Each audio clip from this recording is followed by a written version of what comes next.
what I mean. I shoot my shot and it's clean. This for my city, yeah, this for my team. If you talking, it's all to me nice. I play with all of my life. You see my name in the lights. Better get right. Shit.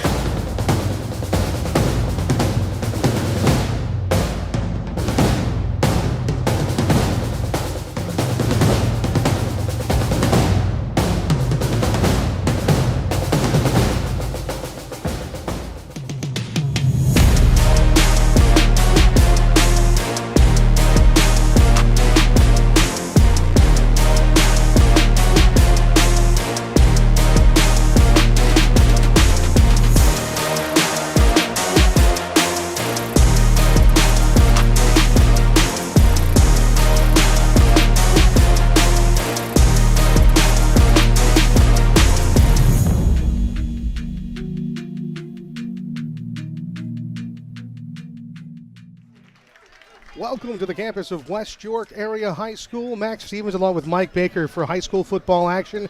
And do we have a dandy for you tonight as the New Oxford Colonials head into the West York, take on the Bulldogs. Both teams 7-0, New Oxford 4-0 in the division, and West York 3-0 in division. Of course, West York coming off that defeat of homecoming here last week of Southwestern, a tough Southwestern team. And New Oxford on the road last week, a 46-0 drubbing of Kennardale. Mike, a heavyweight fight tonight before us at West York. No doubt. You got two York Adams League teams here, both undefeated coming in, and it's going to come into a real test here with New Oxford facing off this strong West York Bulldog defense.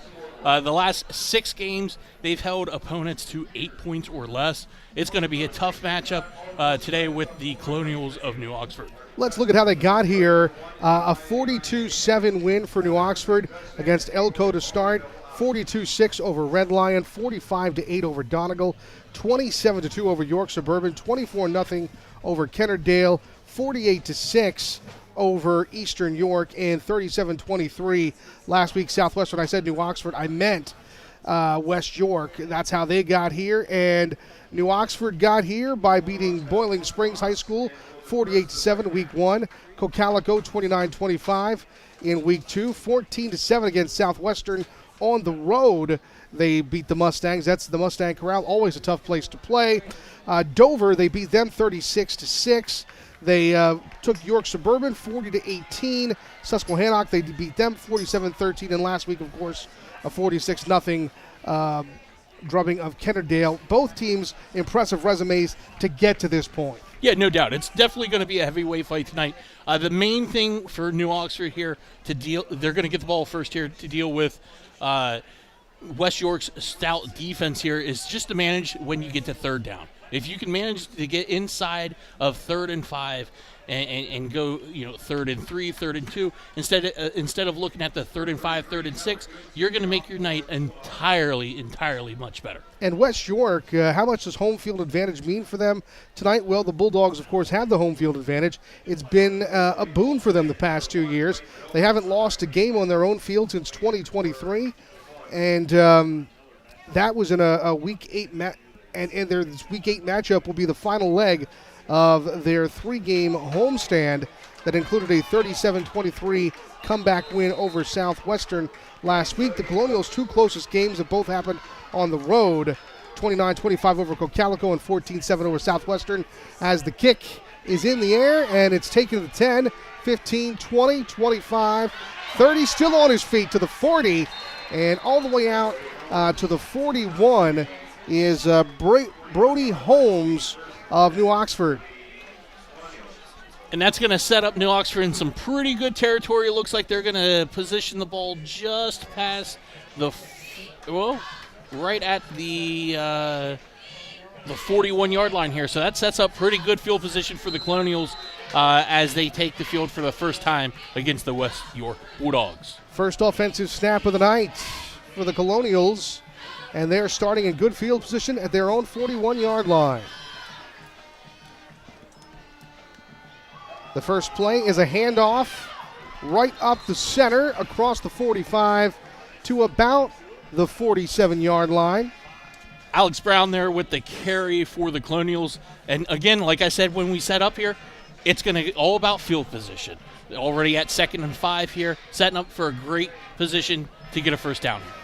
Shotgun with a sidecar to his right is the New Oxford quarterback. A 4 wide receiver set here as West York shows blitz, and they go up the middle, and they did not fool the West York defensive line that time. And that is Garnett Jamin. He is there for the tackle. He is one of the stout defensive players here for the Bulldogs. He has an impressive 6 sacks this year on the season. Yeah, and Logan Boyer and Jamin Garrett, the gentleman you were just talking about, are both 3rd and 5th in York Adams Division II for sacks with 7 and 6 to their credit. So this is what I said about earlier, managing your third downs. You're about 3rd and long 4, 3rd and 5 here for the Colonials. Luke Fry on 3rd and 5 with a sidecar to his left and 4 wide receivers. He looks, keeps it himself.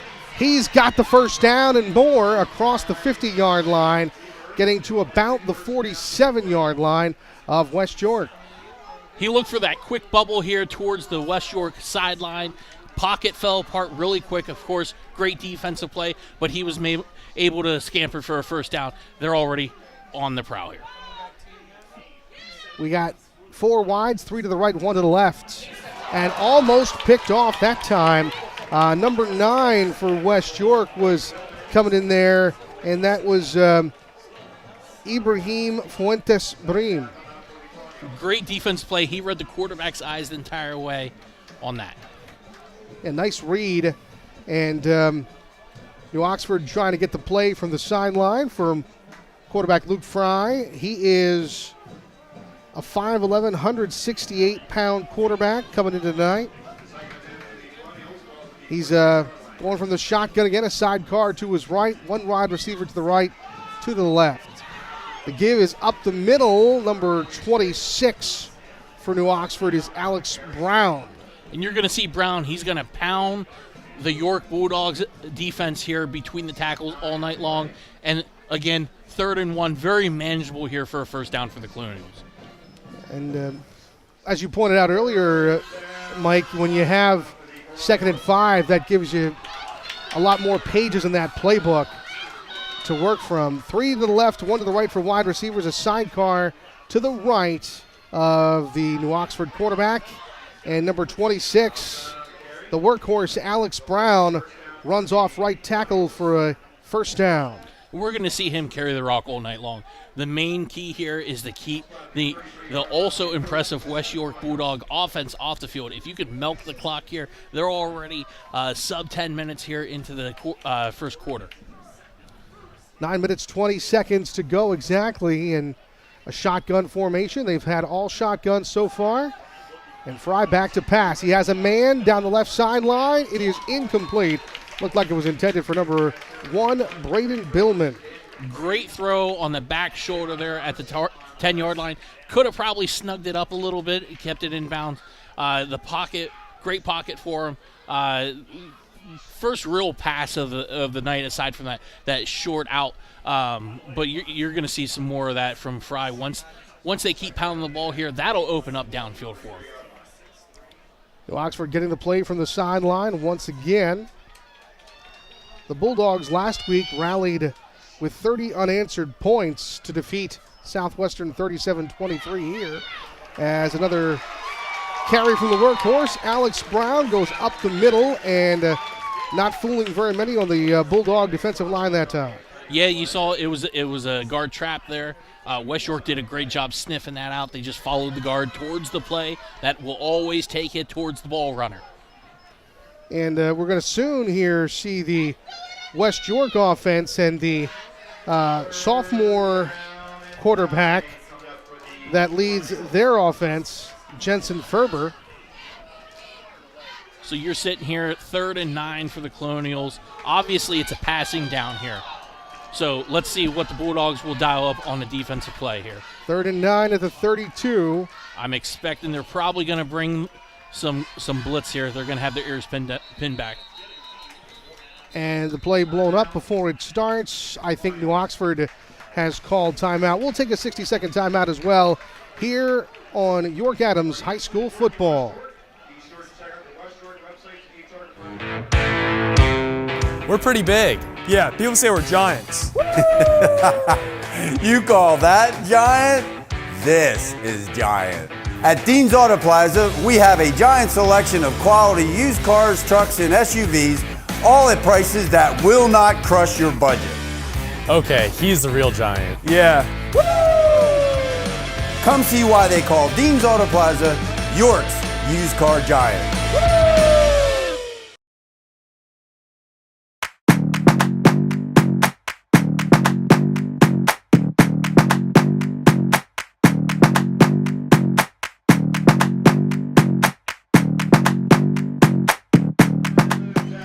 Welcome back to the campus of West York Area High School. Max Stevens along with Mike Baker as New Oxford a key 3rd and 9 from the 32 of West York.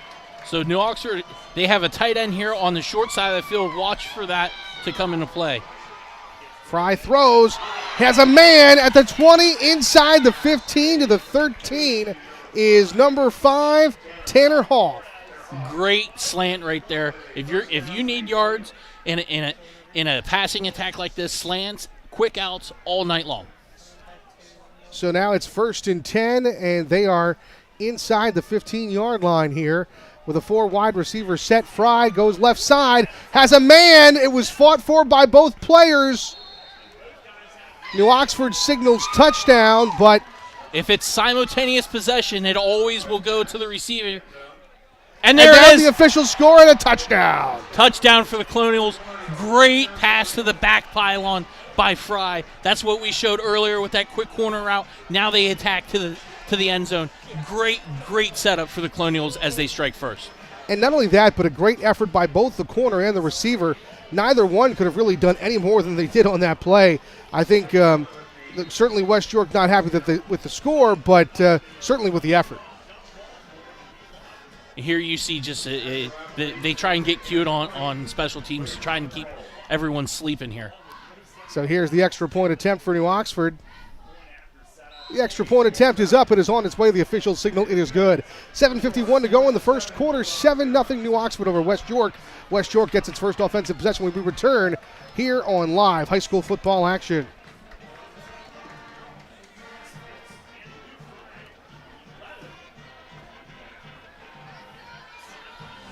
Land Hope Farms is a stop that gets you going with the most delicious coffee, flavorful breakfasts, custom-made sandwiches, and the famous fried chicken everyone craves. Plus, top quality snacks to keep you going. We offer the best gasoline and diesel in the area and free air for your tires. Visit our stores in Unionville and Oxford, Pennsylvania, serving our community since 1969. Land Hope Farms, the stop that gets you going.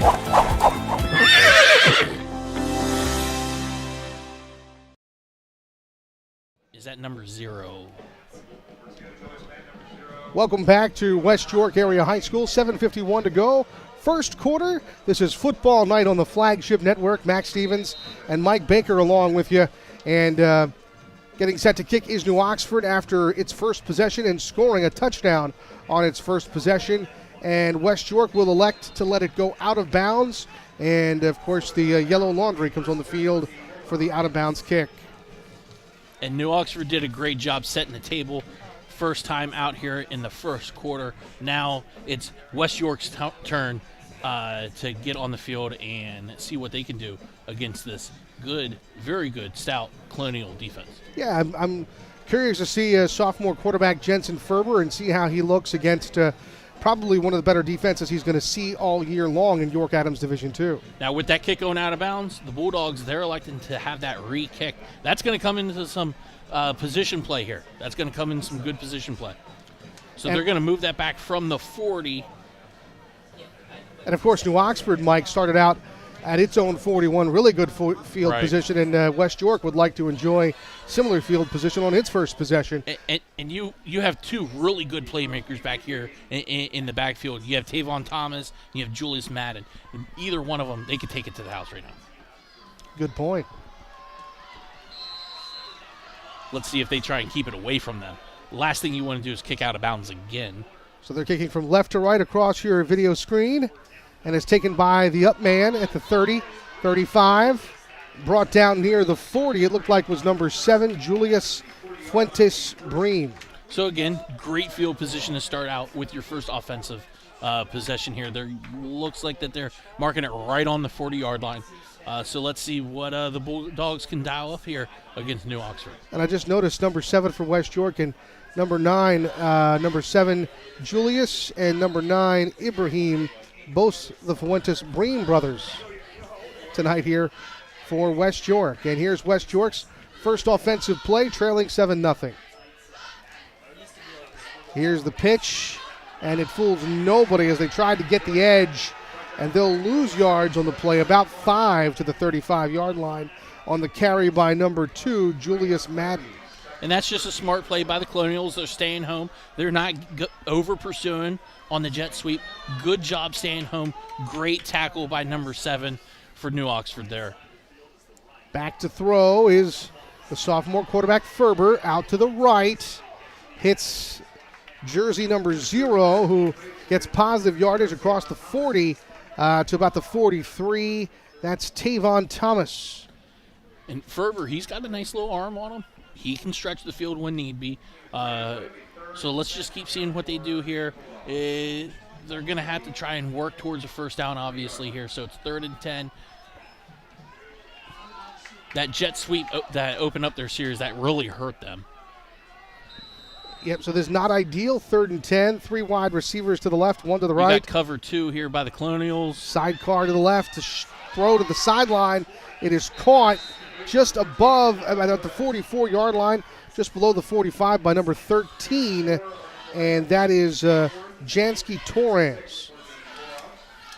So that's going to bring them to about 4th and 6, 4th and 7. And again, high school football, it's all about field position. This is going to be a great test here. See what the Bulldogs, how they can pin them back. And excuse me, that's Janzel Torres, my mistake. I need glasses, definitely.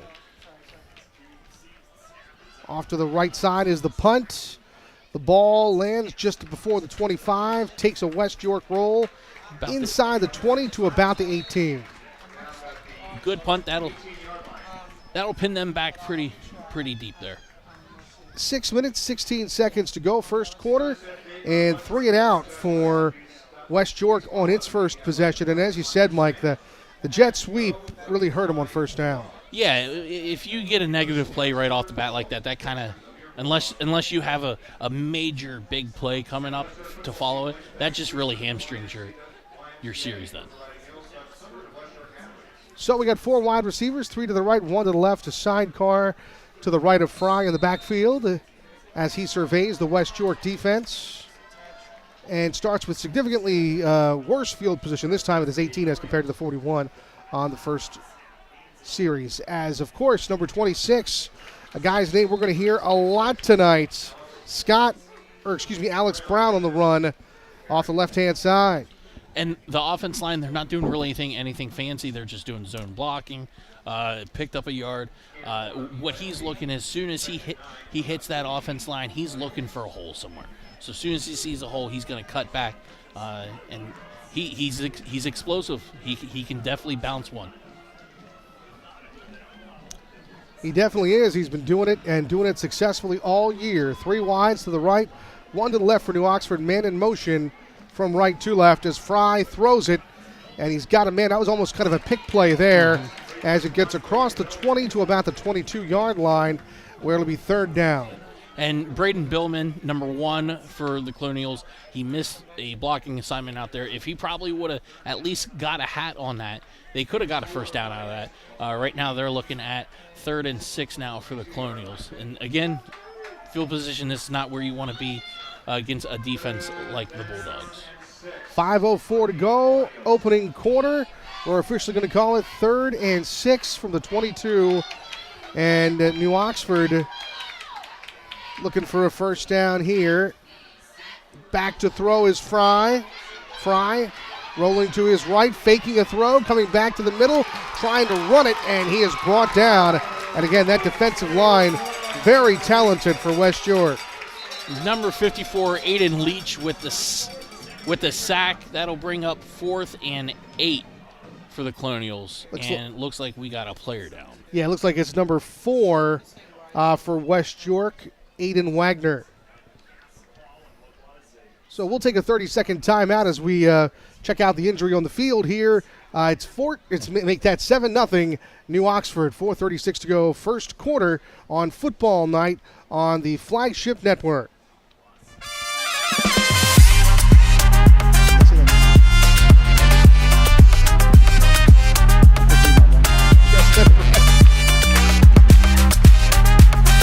You're doing a really great job so far.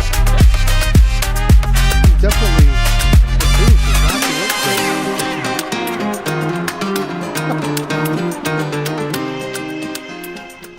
Welcome back to the campus of West York. Max Stevens along with Mike Baker. 4:36 to go, opening quarter, 7-0 New Oxford. And a big, they're going to punt the football away, and now West York will get a chance to chip into that lead, Mike. So outside here, it feels like the wind is going into the punter's face. You got Tavon Thomas back deep here for the Bulldogs. And it looks like West York might try and bring some pressure here. And they do. The punt is gotten away and falls at the 50 and takes a slight New Oxford bounce to about the 49, which looks like where the officials will mark it, but there's a penalty flag back in the New Oxford backfield. So that could be a couple things. You could get a holding play. You might get a running into the kicker here. Yep, going to be, looks like it's a running into the kicker. Here's a replay of it if you want to see it for the fans at home. Yep. Yeah, that definitely was a running into the kicker. The officials are definitely Johnny on the spot with that call. And we've got 4:24 to go here, opening quarter in a huge game here. This is the third to last game of the season. Whoever wins this game, Mike, will be in the driver's seat in this York Adams Division II for York Adams Division II championship. And it's definitely a great test heading into the playoffs also.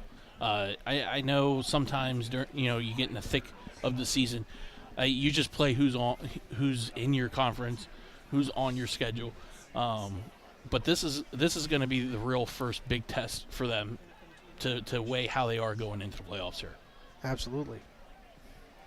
And there's some debate on the field now in terms of what's going to happen in terms of the kick and the penalty. And it looks like it'll be New Oxford's ball, and the officials have 1st and 10 for, well, now I'm not sure what they decided. The Bulldogs have 1st and 10? Yeah, so they didn't. Oh, yeah, that's right, because they didn't want to re-kick that because the Bulldogs were just going to bring more pressure. Nope, again. I got it. I had a senior moment there. 4:24 to go, opening quarter, 7-0. The Bulldogs trail New Oxford here at home, and they have their shot, their second offensive possession tonight. And it just goes to show you, Mike, what field position, how it makes a difference. New Oxford not successful solely because of the field position on the first play, but it certainly helped. Yeah, and sometimes you have to look ahead on what your next series is going to look like. Ferber, a screen pass out to Thomas. Thomas, about 1 yard on the play. Flags are on the field. Well, we had a solid first half of that first quarter here, and then all of a sudden back-to-back plays with flags. Yeah, it's I don't know what your feeling is, Mike, but Yep. the NFL, I almost want to call it like flag football these days because every play is a flag. Yeah. On those screen passes, all it takes is one person to get out of position, and you can tug on a jersey real quick. You have to make sure you get inside the frame on them. Any little miscalculation on that's an easy hold. Refs are going to be on top of it tonight. First down and, as I call it, undesirable. 1st and 20 for the Bulldogs at their own 39-yard line. Jensen Ferber, the sophomore quarterback, will be challenged to get a first down here as he throws the football, bounces a couple of places, and it looks like it's ruled incomplete. Yeah, just a short little dump off Julius Madden. Pretty good defensive play there for the Colonials. They had a lot of people in the space. look for Ferber to stretch the field here. And, of course, last week, Ferber had a tough time getting things going in the first half against Southwestern, but in the second half, a different story with 30 unanswered points for the Bulldogs as they got a victory against the Mustangs, 37-23. Ferber to throw over the middle, incomplete, just off of the hands of the linebacker, Alex Brown, number 26. Alex Brown, the Iron Man. And you're going to see Ferber to Thomas a lot tonight. Nice drop back. He looked the linebacker off. It's just great play again on the Colonials there. And you see Alex Brown, whether it's offense or defense, He's all over the map. He just plays with energy. Third and undesirable. 3rd and 20 for the West York offense. And 4:03 to go. They trail 7-0. Back to throw. Ferber under pressure. Tries to get it downfield. And it is picked off. Picked off by number 4, Brody Holmes. And back at the 28-yard line. And that's almost like a punt, Mike. Yeah, in a way, in a punt. He definitely climbed up, grabbed that, great catch on that. And, I mean, New Oxford, look at this. They have the ball, and they can, put themselves in to go up 2 scores here on the West York Bulldogs. Absolutely. And they start at their own 28. Empty set here. This is going to be interesting. It is a 5-wide look this time. And a man in motion gets the pitch and runs it off the right side to the 40. And out of bounds at about the 43 is number 1, Braden Billman for New Oxford. And make sure that you put that down as a pass because he did shovel that. So that is a passing play. Yeah, he did, as John Madden would say, Brett Favre-like things on that play. But Luke Fry, great job. They're spreading the field on this Bulldog team. Great stout defense, and that's what you're going to have to do. You're going to have to spread them out. You're going to have to pick them apart. So we got 3 wides this time. Make it 4 wides, excuse me. And Brown takes it up the middle, and then he is pushed back a little bit, but still full of energy no matter how he does it. Logan Boyer right on top of it, number 57 for the Bulldogs. He's on top of everything tonight. Yeah, and it's really tough sledding in the belly of the Bulldog defense. They're not having much of that tonight so far, at least early on in this first quarter, Mike. Second along here for the Colonials. Got 4 wides and a sidecar. Is Brown beside Fry in the backfield, as it looks like they're getting the play. And, of course, now switching sides is Brown, and he gets the carry again. And he was going to go off the left side, then cuts back to the middle and gets to about the 48-yard line, gain of about 5. It'll be 3rd and 5 for the Colonial offense. And Fry's just trying to hold on to the ball long enough to see that DN commit to him. If that DN stays home, he's giving it up. If he crashes, obviously Fry's going to keep it, try and go around the side. So they're just trying to keep the Bulldogs honest here up front. 3rd and 4 here for the Colonials. They lead 7-0. And they're in no hurry to snap it.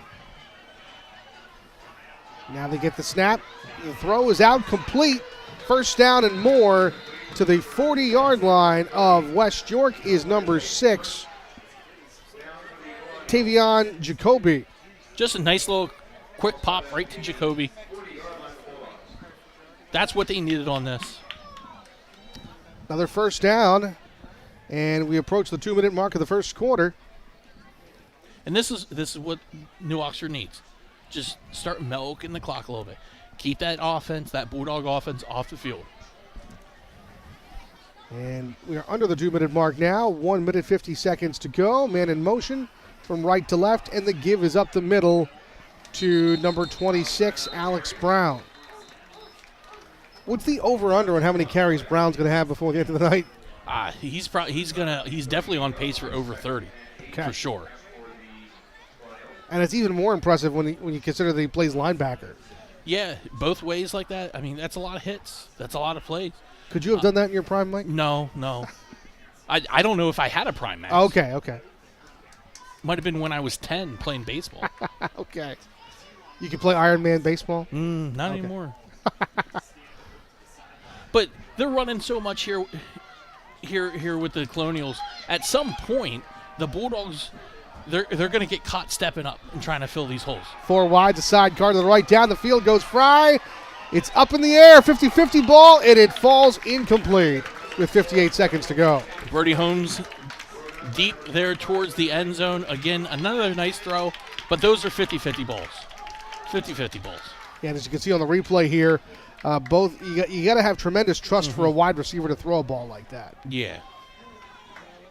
A lot of times you'll hear coaches they try and keep the wide receiver to run down the numbers. That way you have that space to work towards the sidelines so they can throw to your back shoulder. It looks like he kind of ran a little off more, and he didn't have room to work on that. Look for a slant, quick out. Another passing formation for the Colonials here, and another run from Brown. So I think with that play call, I think that means the Colonials are definitely okay with going for it here. They're not going to try and kick a field goal or anything. Under a minute to go here in the first quarter, as you see a replay of the run. And so it's going to be about 4 yards for a first down here, 4th and 4. I think they're going to try and catch the Bulldogs doing something silly here on defense. End of the first quarter, winding down, under 20 seconds now. And they pitch it. They put it in the hands of the guy they're most comfortable with, Mr. Brown, and he gets the first down after some trickeration. And a flag on the play. So we'll see what the laundry is. But, hey, that's smart. You put your best players in open spots to get down the field, and that's what they're doing with Brown. Well, Fry and Brown, you can make an argument, are the guys that got him here. And it's the old adage in sports, not just football. You go with the guys that brought you here, and those are definitely 2 of the guys, for sure. Yeah, they're definitely going to be leaders going into playoffs here for them. So this one's going to be a hold against the Colonials. That's a drive killer right there. Yeah, that hurts, and here's a replay of the hold if you want to see it.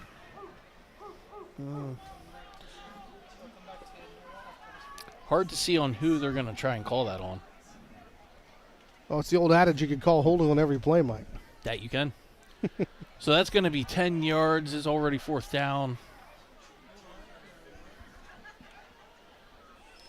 I mean, at that point, if you're New Oxford, you're just trying to pin them back as much as possible here.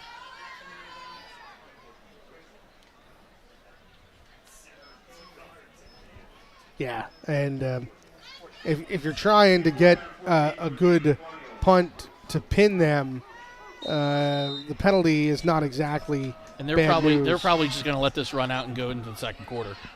So that's exactly what they're doing. That's going to do it for first quarter action at the end of 1. New Oxford 7, West York nothing.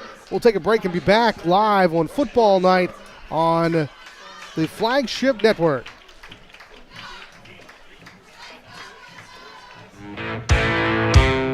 We're pretty big. Yeah, people say we're giants. You call that giant? This is giant. At Dean's Auto Plaza, we have a giant selection of quality used cars, trucks, and SUVs, all at prices that will not crush your budget. Okay, he's the real giant. Yeah. Come see why they call Dean's Auto Plaza York's used car giant.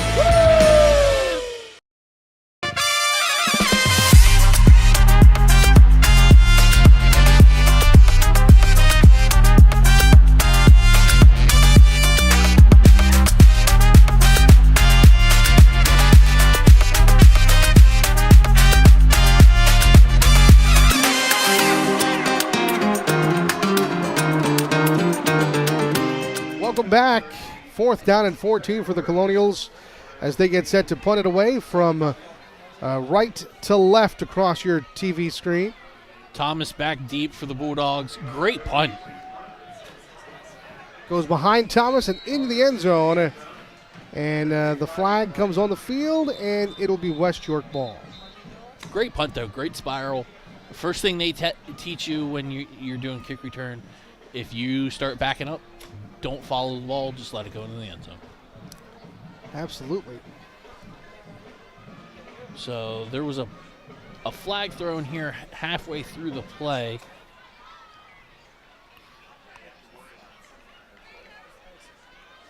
Yeah, I've been waiting to see what the call is. The officials still conferring about that. It'll most likely be some sort of personal foul. And that is about as a good a view as any you're going to get of the officials conferring on the field right there. Nobody's going to get you better than that. Today's game is presented on the Flagship Network by Dean's Auto Plaza, Palumbo Foods, the Reading Raptors, Paula's Restaurant, Footworks, Berks County Views, and Land Hope Farms. Thank you to all our sponsors on the Flagship Network. We need more goodies for the big guy here. Hey, I hear Land Hope, they have great fried chicken, great soups. Brandon, he turned me on to them. Glad that we had them for Land Hope Bowl this year. Absolutely. So it looks like it's a personal foul, face mask on New Oxford. And the Bulldogs are going to take that from the 20-yard line. So that's where the Bulldogs will set up shop, and sophomore quarterback Jensen Ferber. And you were right, Mike. I wanted to say this on the last drive, but just didn't get to it. That last pass he threw, like he almost threw it 40 yards on his knees almost. Yeah. I mean, so you said Ferber has an arm, and you were not lying, sir.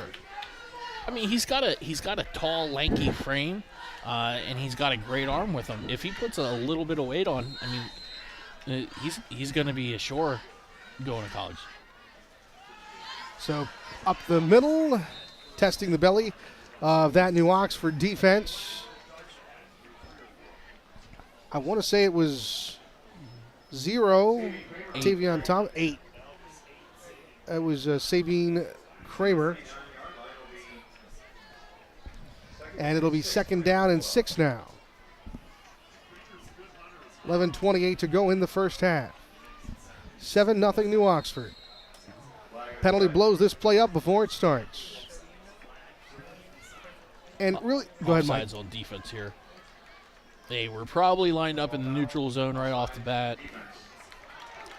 And what's kind of a treat tonight, Mike, and you don't always see it at the high school level, is both quarterbacks on both teams can throw. It makes it interesting. Yeah, and they both have stars on the outside, too. Yes, they do. So Ferber from the shotgun. A passing look here. He will throw. As a man just high, I mean, he was double covered, was the intended receiver, Torres. That was a good play action there by Ferber. It was. He had all the linebackers. If you see here, all the linebackers went right to it. Right to that. That was a good fake. And again, that was a tough throw considering there were 2 defenders there, and he put it in a good spot considering there were 2 defenders there, but showing off his arm again there, that was a nice throw by Ferber. And I'm sure the coaches up top, they see that. They have this wing here, almost like a tight end split off. I wouldn't be surprised if you see him go downfield for like a short tight end dump here coming up. They're going to have to respect their running game. So on 3rd and short. And there it is. They're going to give him the first down on that. Kramer gets a first down. Here's a replay of it, Mike. Kramer just fine. There wasn't much daylight there, but he found the crack that was the daylight on that play. It was a good spot. They gave him a good spot on that. It was close. But you can tell the Colonials, they're respecting the run game. And Ferber again from the shotgun. Handoff up the middle again. And West York trying their hat at the run game right now. And in order to slow that up, because they're stepping up pretty good, that's where you can throw your short yardage passes to that wing back. You can do some traps, even if you have like a middle screen or anything like that. And all that does is automatically soften up that front 8 for the Colonials. And again, you got Ferber in the backfield. He's got an arm. Looks like they might try something here downfield. The passing formation, but they give it again to the running back. And again, it is number 8, Kramer. And Kramer, not much running room there. It's a 3rd and 9, Mike. And how about number 74, Travis Covington, a junior there for the Colonials, just ate him up. Mike getting some, giving some love to the D lineman there. Always. He's 6'6", 270, and he's a junior. Wow. Going to be calling my friend at Shippensburg University, Ron Kerr, to recruit him. 4 wide receivers set. Throw it out to Kramer, and Kramer is going to take a loss. And look who's on the tackle. Look who's on the tackle for the Colonials. Number 26, Alex Brown. The kid is all over the map tonight. He's a ubiquitous presence on the field tonight, Mike. Definite high motor right there. High motor, gym rat. Yeah, and motor's a thing that you can't teach. I wouldn't be shocked if the kid wrestles. No, I wouldn't be. That would not surprise me in the slightest. As here, the Bulldogs are going to punt on 4th down and 15. Not a great punt, but nice bounce. It all looks the same in the scorebook the next day. 36-yard line is where the Colonials will take over, and this is probably the best field position they've had since their opening possession, where they started on the 41, Mike. And no one has really taken advantage of bad field position so far today. The Colonials, they were pretty stuck back there towards the end zone, but the West York wasn't able to capitalize off that. So most of the game here has been played between the 30s. Absolutely. 8 minutes, 48 seconds to go in the first half, and 7-0 New Oxford leads, and they have the ball. Broadcasting live tonight from the campus of West York Area High School at Bulldog Stadium. Here's a give to who else? Alex Brown. I feel like just calling him Alex because I should be on a first-name basis with him by now. But as you saw in that last play, they just showed a quick bubble here down to number 6 for New Oxford, Tavon Jacoby. They're just trying to show them, hey, we do have this. You got to respect it. They didn't even bother with them. So you have to expect that they're going to come back and try that. Give them something to think about for later in the contest, right? File it away in their mental Rolodex. 8:10 to go here in the opening half. 7-0 New Oxford in the lead. And they have the ball for a 2nd and 8 from their own 38. Here's a throw. It's in the flat. Complete. First down and more. Number 4, Brady Holmes on the completion. Great catch and pivot to turn upfield for Brody. 7 minutes, 54 seconds to go now. And New Oxford working quickly now. Up the middle, it's Alex Brown. Yep. And they ran a wham play with number 17 here for New Oxford, Jack Rios. They ran a wham play, basically like a trap. Alex went right off his butt. Great yardage on that play. And this is where you start trickling more stuff in on the offense. 2nd and 3 as Brown carries again. And Brown carries the mail across the 35, right to the 33-yard line, first down. And same play. So they have number 1, Braden Billman, out wide here, showing the screen. You got to show it at least. They're going to come back to it. But they're starting to put little sprinkles off of what they already run. So obviously you see this zone run play with Brown. So then they're going to start adding a little sprinkle here. You see 17 back in the game, wing to the left for New Oxford. That's false start. Looks like number 55 looks like he jumped for the Colonials there. But that's what I'm saying. So you have 17 come into the game. He's playing wing for the Colonials. Okay, so there's a couple things that you can do when he goes across to run the wham play there. He can stop. He can block that person. He can also go out in the flat. I mean, John Gruen, that spider 2 wide banana, you can run that with him. 6:54 to go here in the opening half. Yep. Play action. Back to throw is Fry. Fry on the run, in and out of the hands of the intended receiver, and it wasn't even close to a first down. So it'll bring up third down and undesirable for the Colonials. It's not terrible. You had number 5 Tanner Howe out deep. He was open. If they would have just had protection on that right side, we probably could have seen a completed pass inside the 20 there. But he was smart. He was running towards the sideline, got rid of it. He didn't put anyone at risk for an interception or anything. Empty set here. And 5 wides for the Colonials on third down and 15. It's out to number 4 across the 30-yard line to about the 29. And this is what the Bulldogs the Colonials are trying to do. It's like an accordion. So you bring them all in, and then you stretch them back out, and you just keep doing that until you start seeing some seams. And that's what they're doing now with this empty set. So at first they had 6 guys in the box, plus you had Brown in the backfield running a lot of zone concepts. Now he's empty, stretching the field here vertically and horizontally. At the 28, it's go for it territory, and go for it they will. Yep. But apparently West York wants to take a timeout and talk about it.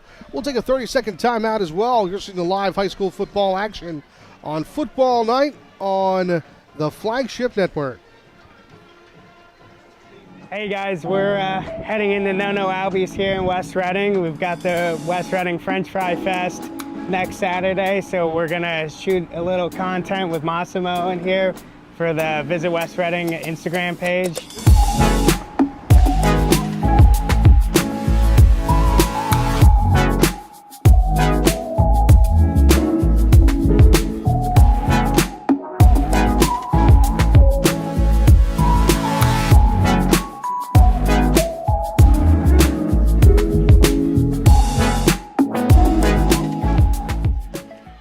Welcome back to the Flagship Network, and today's game is presented by Dean's Auto Plaza, Palumbo Foods, Reading Raptors, Paulo's Restaurant, Footworks, Berks County Views, and Landhope Farms as a big third down and 5 for New Oxford.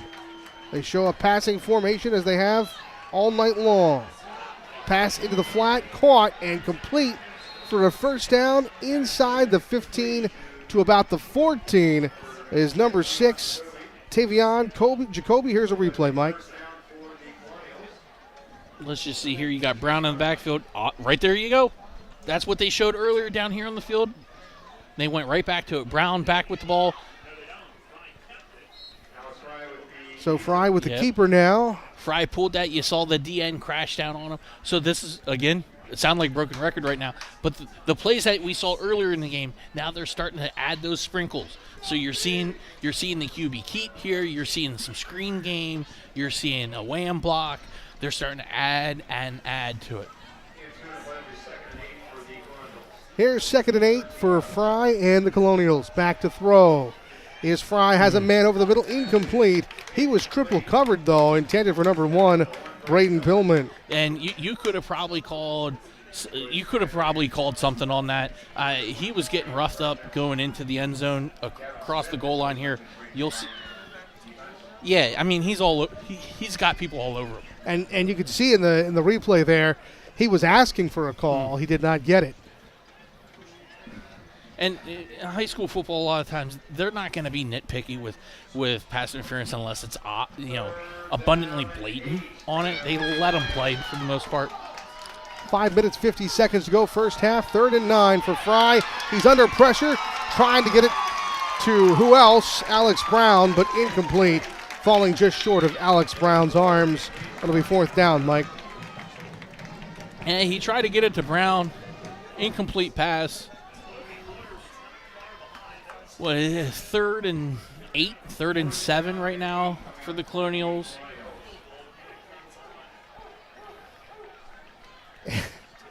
So the Bulldogs, you can hear them barking in the stands here. Yeah. Mike. They're feisty. Oh, it's 4th down. They finally changed it on the field. So New Oxford going to attempt a field goal here. And number 30 on for the attempt, Matthew LaValle. The kick is up. It is on the way. It is no good. No good on a 20-yard attempt. Tough call. Kid had plenty of leg on it. Or actually, I'm sorry, that was probably a 30-yard attempt. He had plenty of leg on it. He pulled it just a little bit.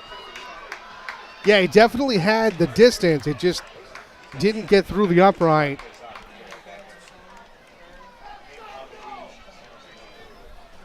So 5:41 to go in the first half, and New Oxford leading 7-0, and West York takes over now after the field goal attempt miss.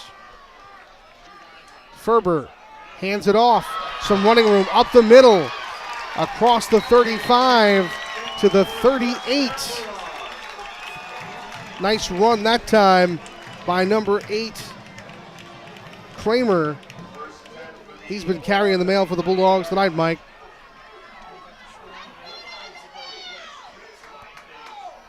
Now Ferber out to throw, has a man down the sideline. Good coverage by New Oxford on that. And Tavion Thomas nowhere to go.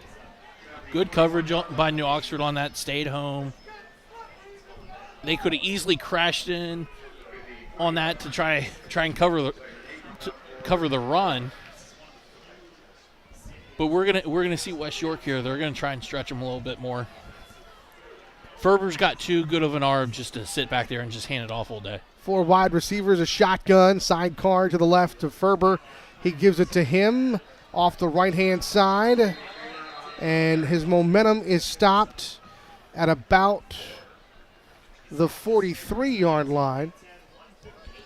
Number 17, Jack Rios, there with the tackle for the Colonials.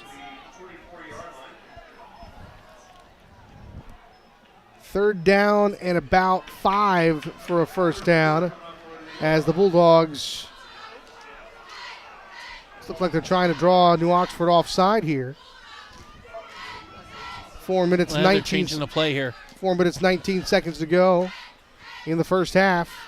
Ferber throws, complete, first down and more, across the 50, inside the 45 to about the 44 is number 2, Julius Madden. And they ran that the last series on the right side, though, to get a first down. Ferber again, a handoff now, this time to Kramer once again across the 40, and he's to the 38-yard line. Looks like they're trying to pick up some tempo here. They're catching New Oxford. And they indeed are in the hurry up, and Ferber fakes it, keeps it himself, now runs it across the 30 to the 28. First down and more, and they're having success, so why not stick with it, right? I mean, at what point, though, if you're New Oxford, if you want to burn a timeout, just kind of recruit with your guys, and that looks like that's what they're going to be doing. Yep, and that's what they do.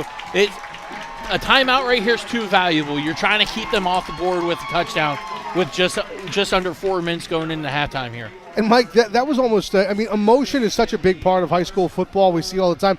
That was almost like a college basketball timeout to stop the momentum. Yeah, just ebbs and flows. When an offense starts clicking and they start moving the ball, you see this a lot. They just start picking the pace up. And it's hard on a defense because there's not much you can do. You can't really sub, and you're trying to take any signals that you're getting from the sidelines. And they're just running the same play over and over, but they have 3 or 4 coming off of that. So they're running the dive, but off that they can do the quarterback keep, and obviously you have that quick hitch there. Absolutely. 3:37 to go here in the opening half, and finally the Bulldogs having some success. Their first trip into New Oxford territory tonight. Here is the give to Kramer, and he is stopped, and that timeout looked like it was just what the doctor ordered, as number 56 there for New Oxford, the big guy, made the stop. Brendan Bowman, senior, 6'2", 240. West York, though, they need to get on the scoreboard here. They need a touchdown going in halftime. Absolutely. Ferber fakes the give, now keeps it himself, now throws it back, laterals it back. That was a very creative play.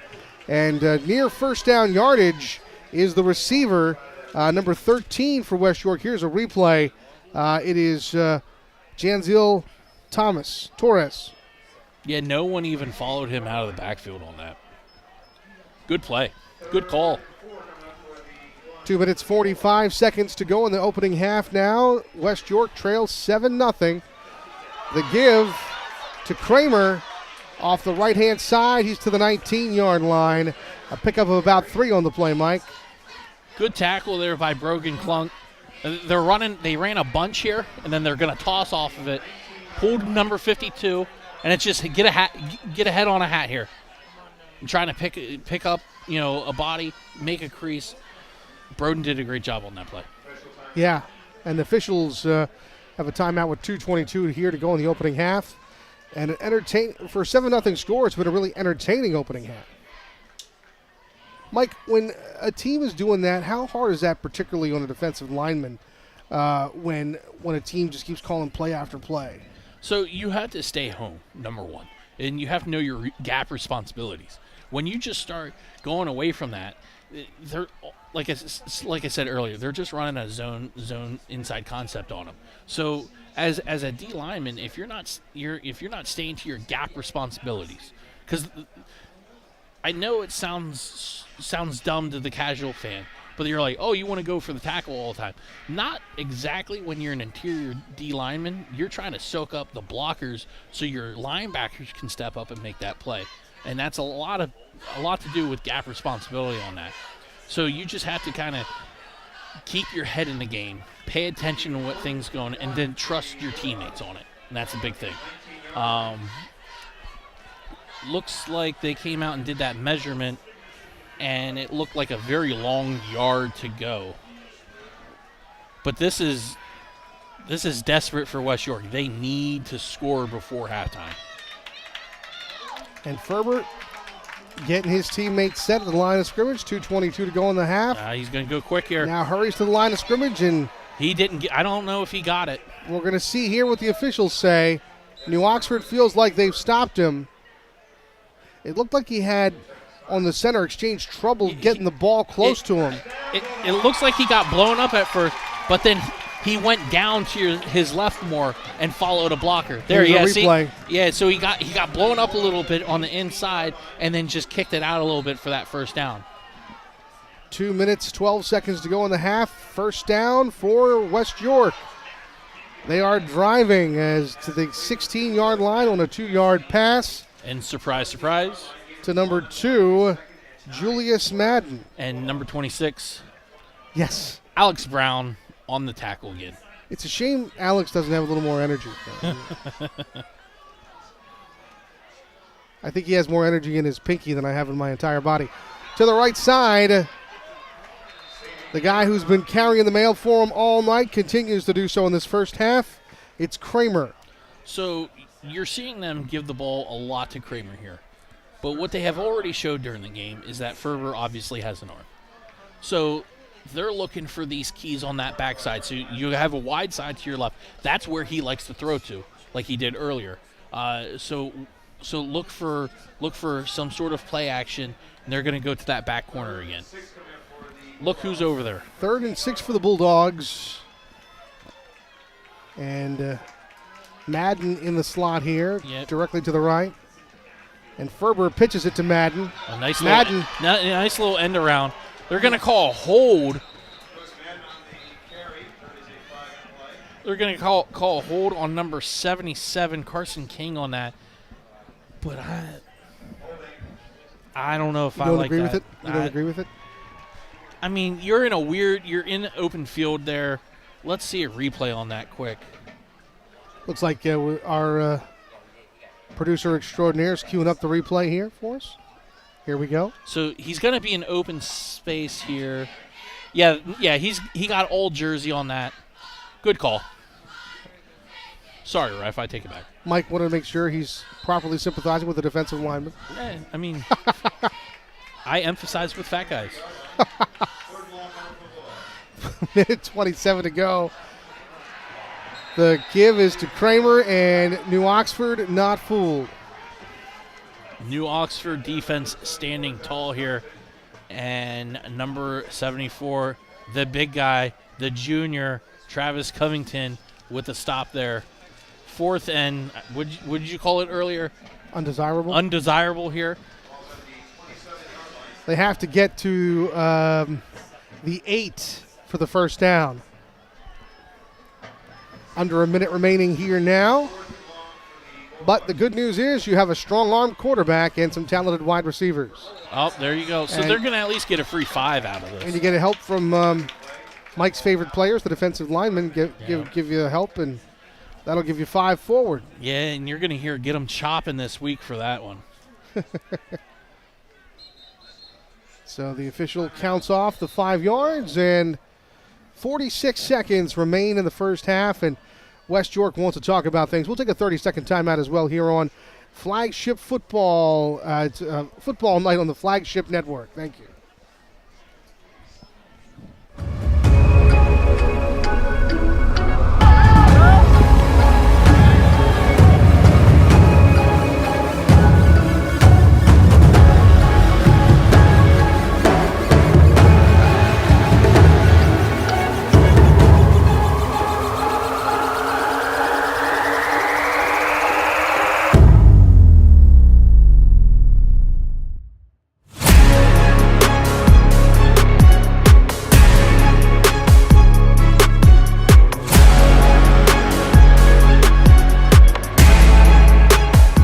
Welcome back to the Flagship Network. It's football night, and we're in West York for the Bulldogs and the Colonials as the Bulldogs try to get on the scoreboard here on 4th and 13 from the 22-yard line of New Oxford.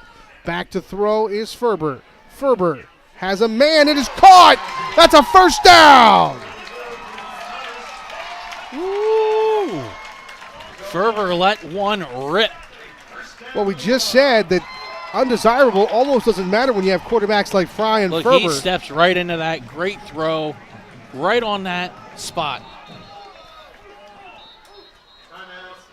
Now there's a timeout on the field. Hey, now's the time. You burn them if you got them. That's the second one for New Oxford. They still have one in their back pocket. Burn them. And Why not? We're gonna do the same here. We'll take 30 seconds on the Flagship Network.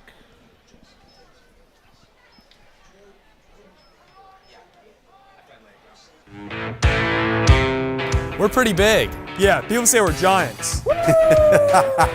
You call that giant? This is giant.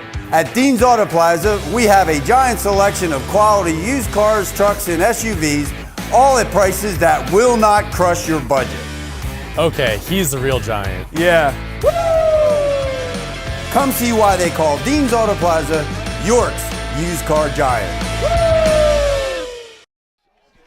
Welcome back to New West York High School on the campus of West York Area High School. We're at Bulldog Stadium specifically, where the Bulldogs are now inside the 10-yard line to the 7, where they have a first down and goal from there, and 38 seconds to go, or 36 seconds to go in the half. So up top here, look for a quick slant and an in route. Up there. Over the middle, in the end zone, in the arms of the intended receiver, but incomplete. Intended for, it looked like, number 11, Jamin Gannett. So that's what I said earlier. They're trying to get the tight end in play here.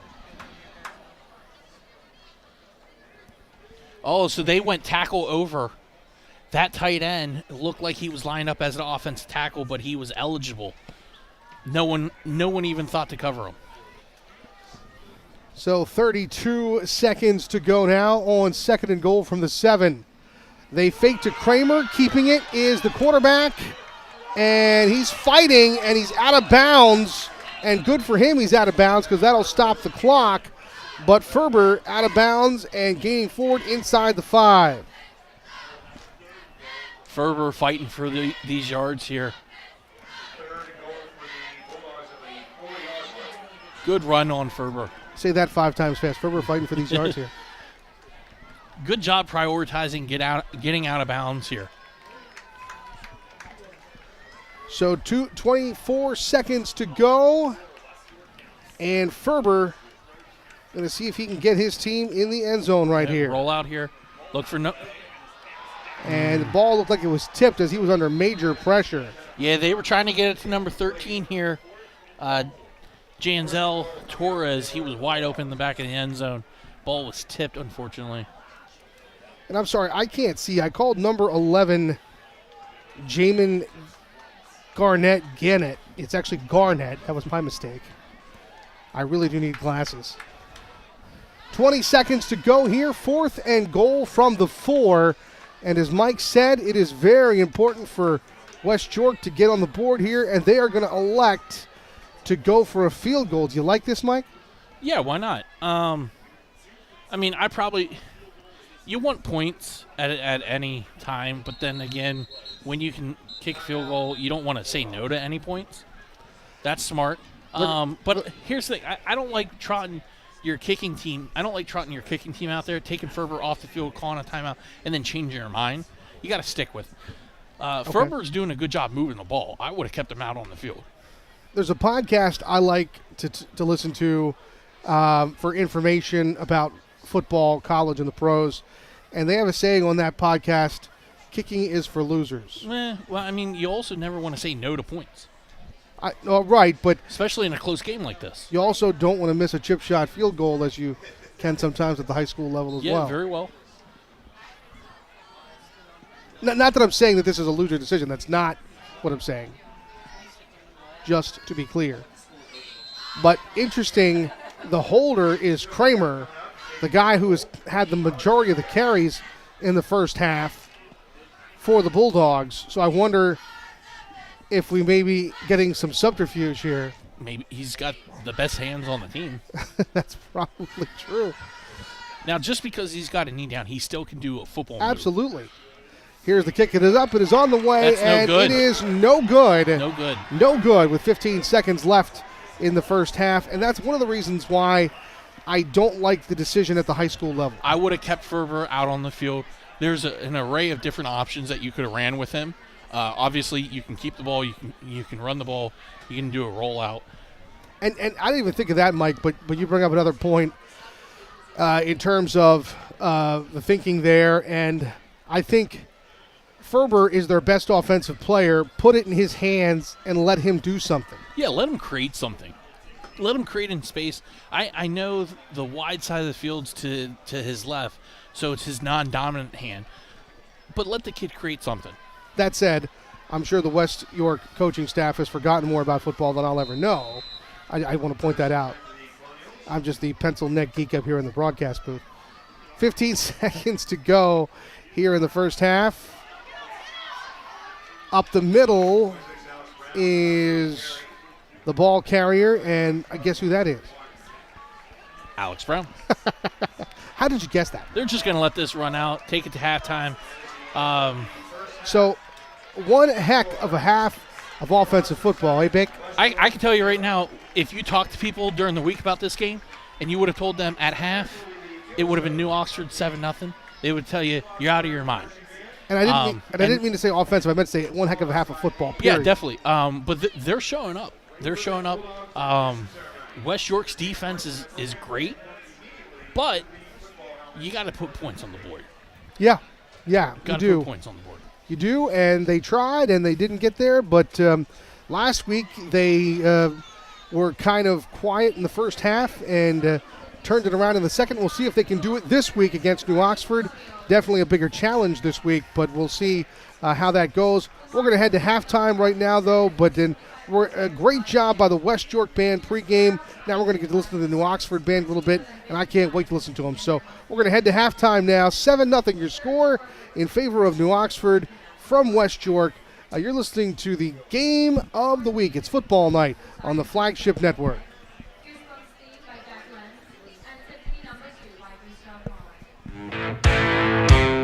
We're pretty big. Yeah, people say we're giants. You call that giant? This is giant. At Dean's Auto Plaza, we have a giant selection of quality used cars, trucks, and SUVs, all at prices that will not crush your budget.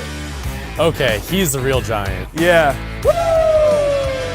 Come see why they call Dean's Auto Plaza York's used car giant.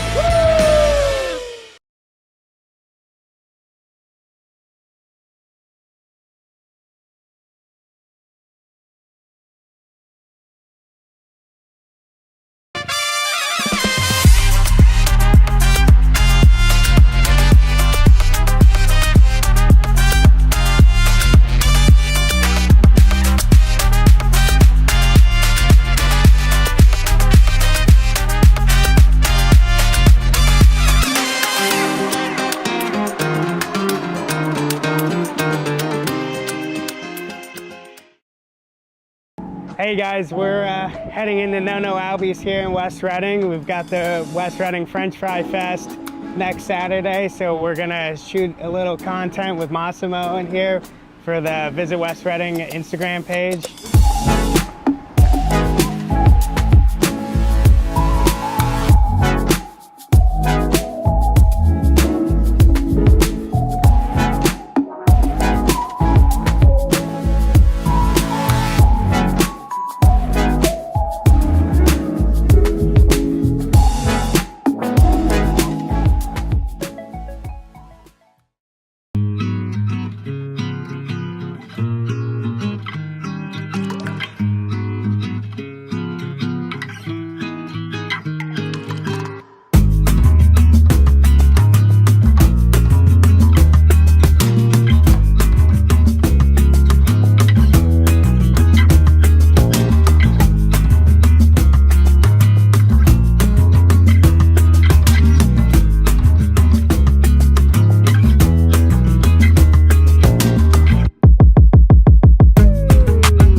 Land Hope Farms is a stop that gets you going with the most delicious coffee, flavorful breakfasts, custom-made sandwiches, and the famous fried chicken everyone craves. Plus, top quality snacks to keep you going. We offer the best gasoline and diesel in the area and free air for your tires. Visit our stores in Unionville and Oxford, Pennsylvania, serving our community since 1969. Land Hope Farms, the stop that gets you going.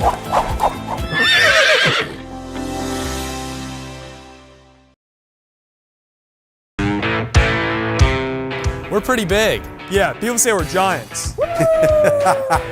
You call that giant? This is giant. At Dean's Auto Plaza, we have a giant selection of quality used cars, trucks, and SUVs, all at prices that will not crush your budget. Okay, he's the real giant. Yeah. Come see why they call Dean's Auto Plaza York's used car giant.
We're pretty big. Yeah, people say we're giants. You call that giant? This is giant.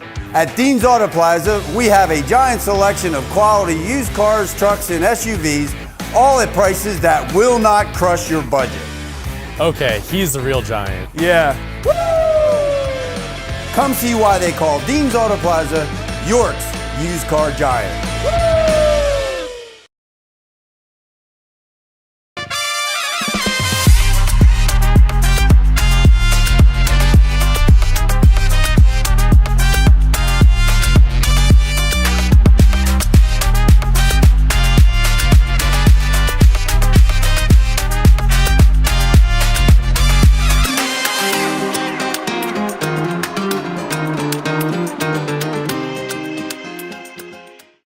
Hey guys, we're heading into No Albies here in West Reading. We've got the West Reading French Fry Fest next Saturday, so we're gonna shoot a little content with Massimo in here for the Visit West Reading Instagram page.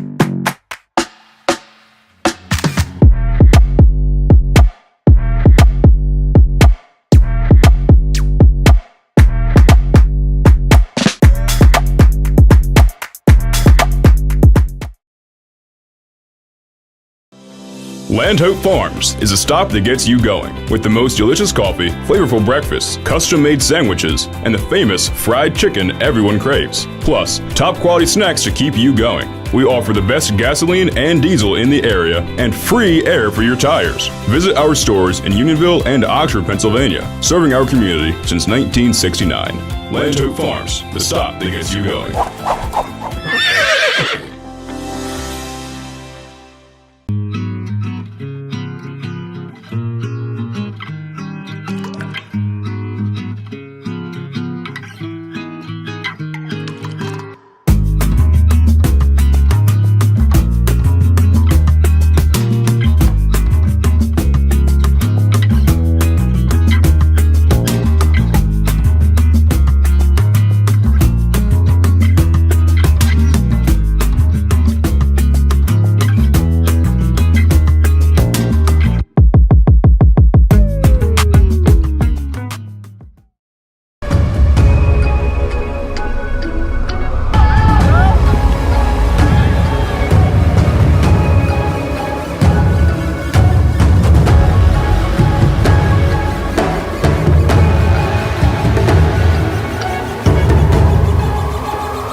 Hey guys, we're heading into No Albies here in West Reading. We've got the West Reading French Fry Fest next Saturday, so we're gonna shoot a little content with Massimo in here for the Visit West Reading Instagram page.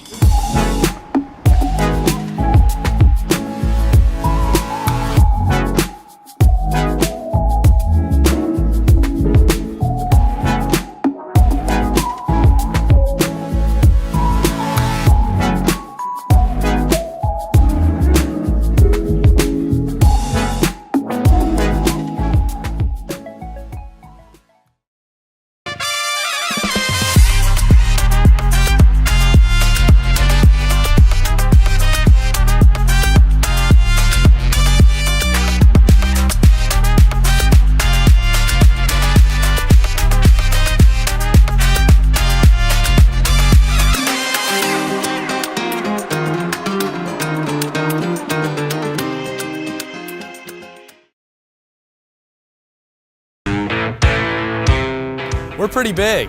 Yeah, people say we're giants. You call that giant? This is giant.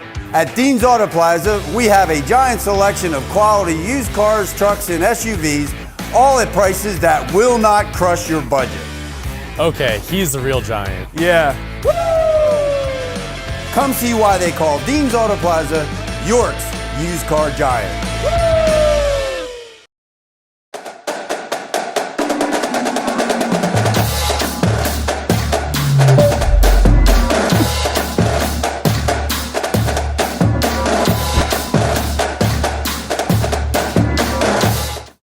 It's halftime at West York as the Colonials come out on the field for their pre-half stretch, and they lead the Bulldogs here at West York High at Bulldog Stadium 7-0. And Mike, only one touchdown in the first half, but we came close to a second one there towards the end. Yeah, and the main thing is to keep up the momentum here going into the second half. And like I said before we were going to halftime, if you would have asked anyone during the week, would New Oxford be up on West York going in at halftime, no one probably would have thought it would have been a 7-0 shutout right now. So momentum's on their side. Let's see what they got drawn up here in the second half. We talked about the field goal as they lined up for it, Mike, and you seemed to like the call. Yeah, I mean, I would have kept Ferber out on the field. Part of me as a coach, you want to, part of me as a coach, you want to take the points, but at the same time, Ferber was driving. The kid was hot. Yeah, you had a couple of hiccups there, but roll with him. Yeah, I was in favor of just putting it in Ferber's hands and see what the young sophomore can do for you. He definitely has a propensity, as you were alluding to, Mike, for making plays, and I don't know, that's just what I would have preferred in that situation, but we are where we are, and the good news for West York is they're not out of this game by any means. By no means are they. And you got a great defense behind you, so they're keeping you in the game. I would definitely let Ferber try and create a little bit more here in the second half. It almost seemed like in the first half that they were just trying to keep the training wheels on him a little bit. I would open him up here in the second half. Let him go.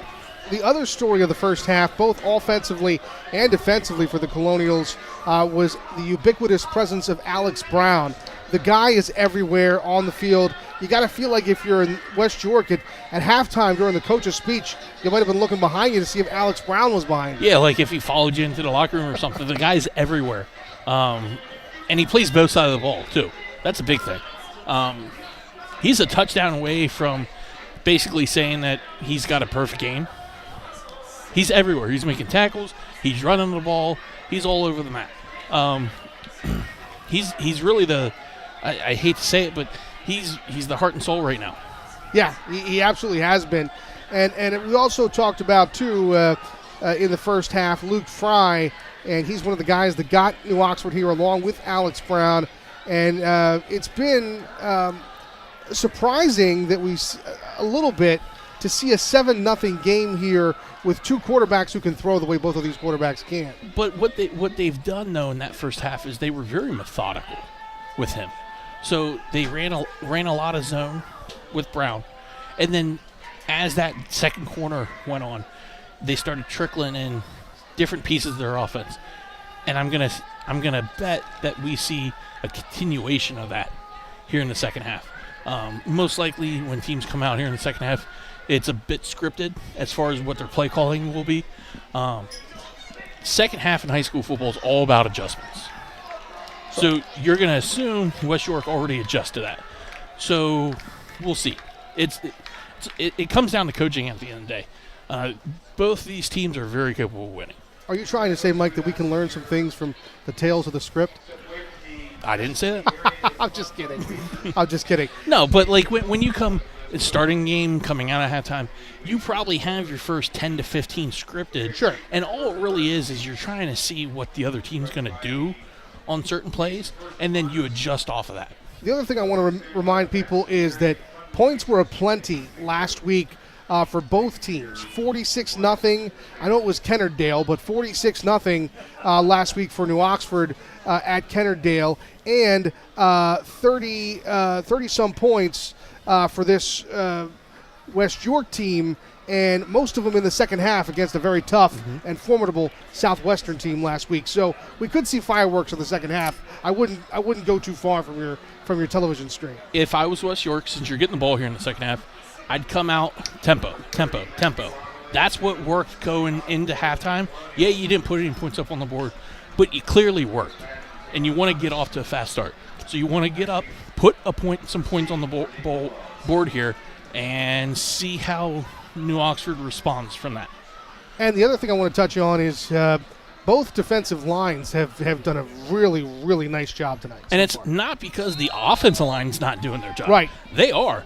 It's a war in those trenches, hand-to-hand combat. Absolutely.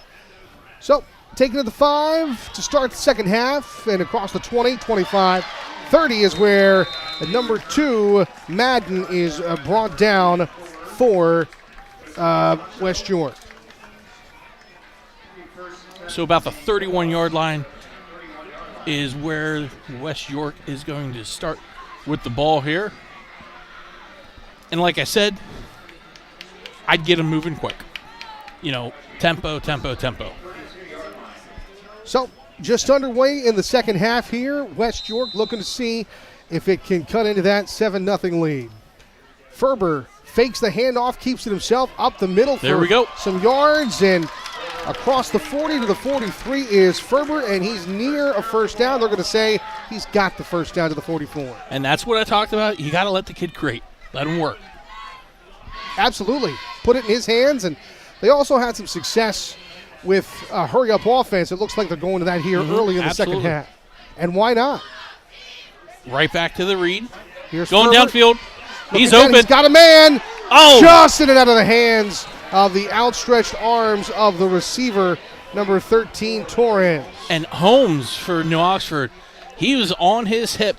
We thought he had him beat here. We had him beat. Post, and look at that. He hit the second gear, swatted that down. Great play by Holmes. But yeah, that's what West York needs to do right now. Pick the tempo up. 2nd and 10, and West York operating out of the shotgun as they have all night. And they've got 4 wides and a sidecar to the left of Ferber. Ferber throws it. It's in the flat, across the 50, into Colonial territory. At the 48 was wide receiver, number 11, Janziel Torres. That was good play call. They're trying to stretch him wide here. So play action, roll out, and then just a nice little dump with that wing back that you had. I'm sorry, that was Jansen Garnett. My mistake. Here's the bubble.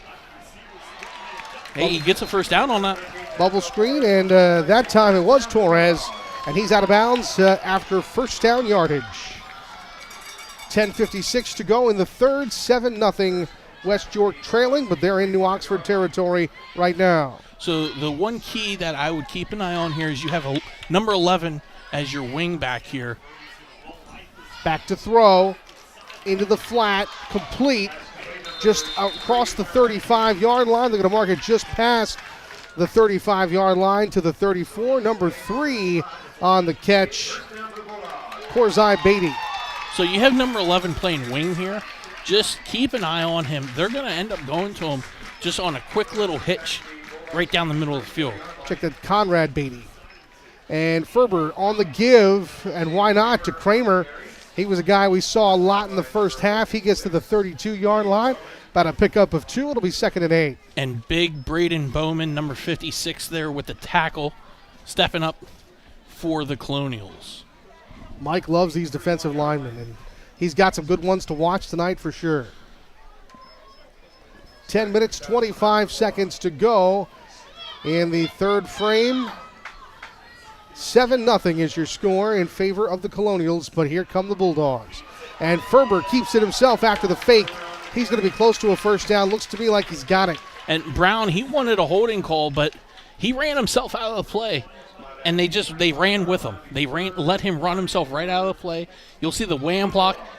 didn't bite on them because they're also showing that bubble screen also at the same time. You talked about adjustments. The defense for New Oxford is There's going to have to that- adjust to this hurry-up offense. It was the right side.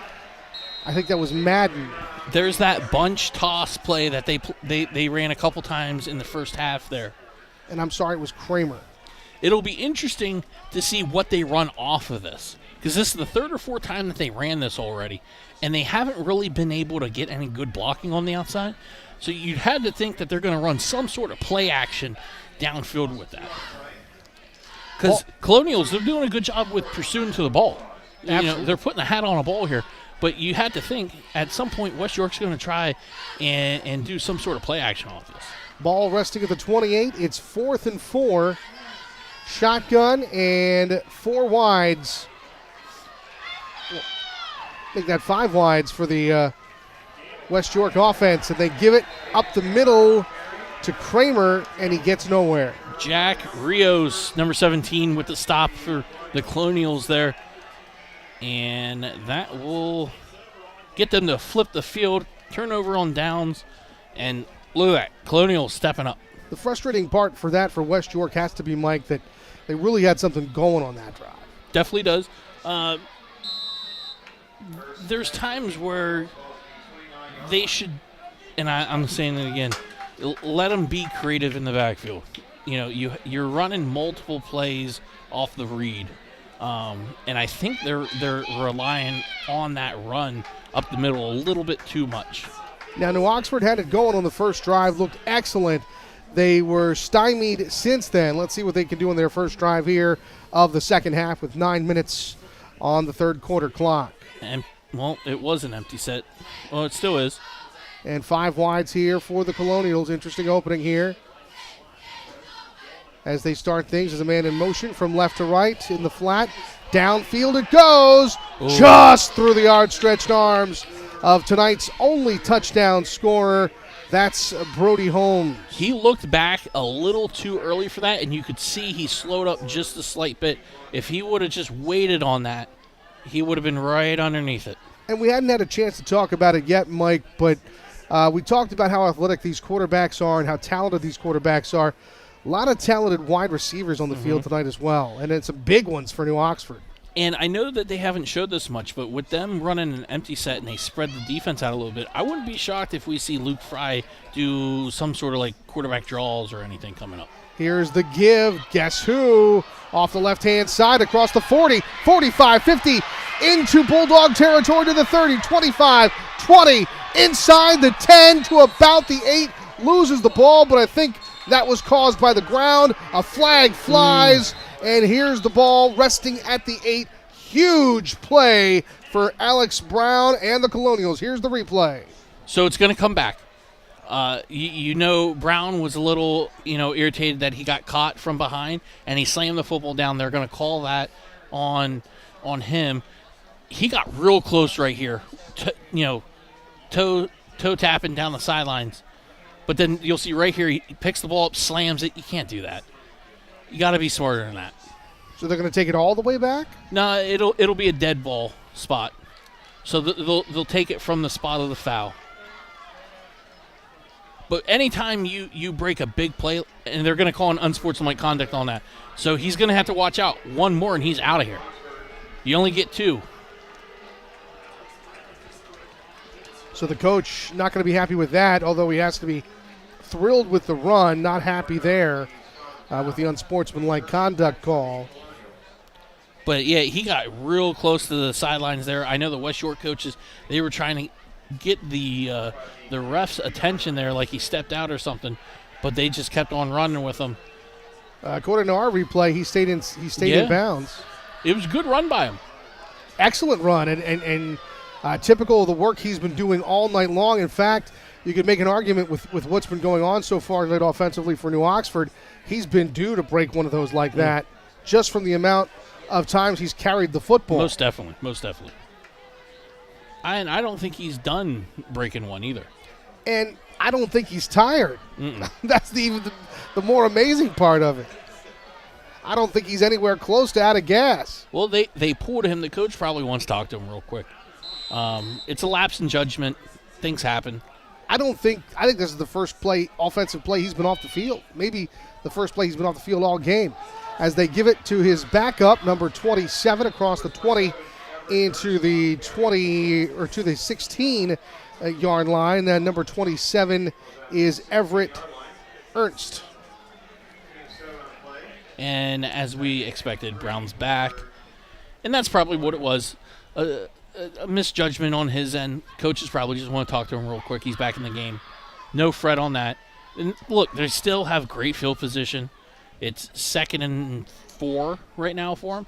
So it's still okay. Ernst, of course, the backup to Brown, but also a very famous name in the accounting world as well. Here is a passing formation and a run again by Brown off the right side, right to about the 15-yard line, gain of 1. And they're going to call it looks like a face mask possibly on West York here. Okay. So that'll take it even further up the field. Mm-hmm. Let's see, they're talking. We're sorting things out here. 7:43 to go here in the third quarter. Personal foul. Yep, there it is. Face mask. Mike got it on the net. Nail on the head. The far side judge called that. Here's a replay. Let's see who it was on.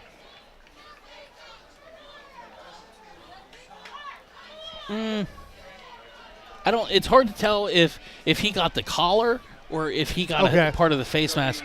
When you're in a pile like that and the far side judge called that, it's tough.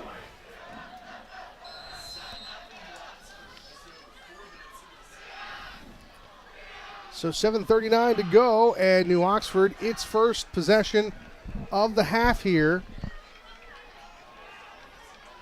First and goal, too.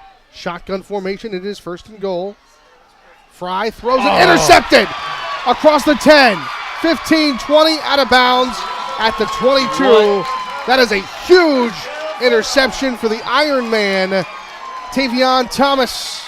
He sat in his zone and just watched his eyes. What a great jump on this. You'll see number 0 right here. He just sits, boom. Great play. Great play by Thomas. And the problem with that is Fry, as soon as he got the ball, he looked right at him. And Thomas knew exactly what was going to happen. And Thomas showed great patience there as well, waiting for the play to develop. That's what they needed. The West York defense needed that. Yeah, they couldn't let New Oxford go up 14-0. And you notice the vibe in this place. Absolutely. Changed real quick. Back to throw is Ferber. Good throw. Has a man. Good spot. Complete. Yep. No, are they saying incomplete? Yeah, he's saying he caught it. Complete. Because I saw him say complete, and then I thought I saw him wave it off, but... And this is what I talked about earlier about the ebbs and flows of high school football. The crowd's back into it. The cheerleaders back into it. Everyone on the sidelines are back into it. And look, up-tempo. Ferber back to throw. Good rollout. Has a man in the flat. He's out. Out of bounds. Yeah, he's out of bounds. I think the ball was caught, but it was caught over the out-of-bounds line. Number 3, Conrad Beatty. And here's a replay. He needs to just do a better job at seeing where he's at on the field. It happens. Young receivers, if you're watching at home, just be mindful of where your feet are, right? Yeah, at all times. You got to know where you are on the field like that. I'm sure Ferber wants the throwback because he kind of led him towards the sidelines a little bit more. 4 wides and a sidecar next to Ferber. Ferber keeps it himself after a fake to his running back. And he gets across the 40 to about the 41. We'll call that a gain of about 7. And with letting Ferber run, you'll see number 11 here, Garnett. They're bringing him across the block, and they're following him. So what Ferber's doing is they're letting the defense follow him, and then he's going right off his butt with a seal. Nice little slant there by Ferber. And look, he immediately signals back to the coaching staff, let's go, let's go, let's go. So on third down, they convert. 6:34 to go, third quarter. The hurry-up offense continues. Back to throw. As a man, guess who it was? The guy who just intercepted it. He's out of bounds, just shy of the first down. It's Mr. Thomas. And Ferber's got the mojo going right now. He's trying to get rolling here.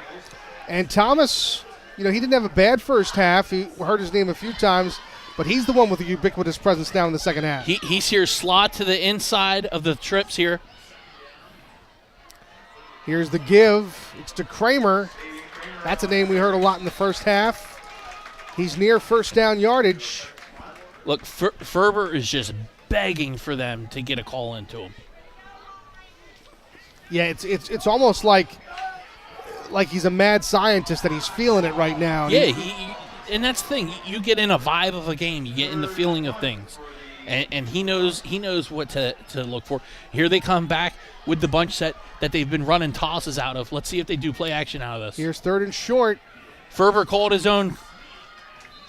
Ferber he gets got a first down on that. Down. And you saw the defense automatically try and react like they were going to run the toss to it, and he just called his own number on that. 5 minutes, 43 seconds to go. Shotgun formation. And Fumble. Ferber loses it. Picked up by Thomas. Thomas, 30, 25, inside the 20 to about the 17. And that's being heads up on Thomas's part. That's being heads up on it. Here's a replay. So Ferber fighting for yards. Our guy Alex Brown with the fumble, and then Thomas, boom, and on the spot. We're already on to the next play as Ferber to throw, has a man complete inside the 10 and out of bounds is number 3, Conrad Beatty. Beatty coming back. He's corrected himself from being too close on the sidelines here. He had a buffer right now. And they are knocking on the door again here as they're going to look at maybe doing a screen here to the top side.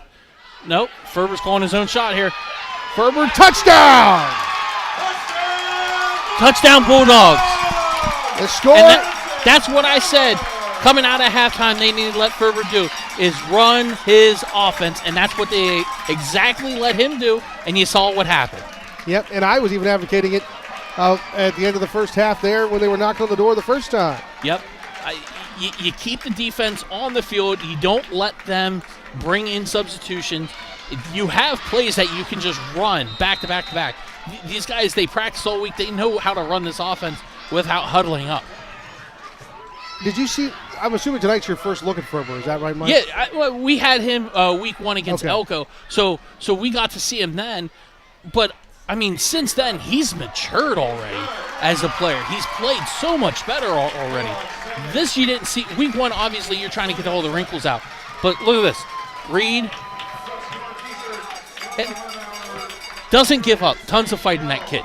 That's what you like to see. And my only point to ask, because I wanted to ask you, he's a sophomore, but it feels like mentally he's a lot older than that. The growth of what he's came through already this year is showing up on the field. And that also comes from good coaching. And as we've said earlier in the broadcast, 30 unanswered points in the second half last week against Southwestern. We got 7 unanswered points right now, 5:20 to go, third quarter. But we're tied up at 7 here at West York. And I'd hate to bring this up, but if you don't have that unsportsmanlike conduct on Alex Brown, you'd hate to say it, but New Oxford would have been up 14 at that point, most likely. Let's just call it that. That penalty definitely affected them in a big way. And the momentum has shifted immensely right now. That's why you never want to give your opponent any breathing room or any gifts in any way whatsoever. Up back, number 3 takes it to the 40 for New Oxford. It's Sebastian Kaler. But New Oxford, they are tough as nails. They're not going to let this phase them. No. They're going to reload and restack them here for their next offensive series. And I kind of feel like, if anything, that last drive for West York probably motivated Mr. Brown a little bit, who needs little motivation. Yeah, I mean, he messed up. Big deal. He'll get over it, and they'll get over it as a team.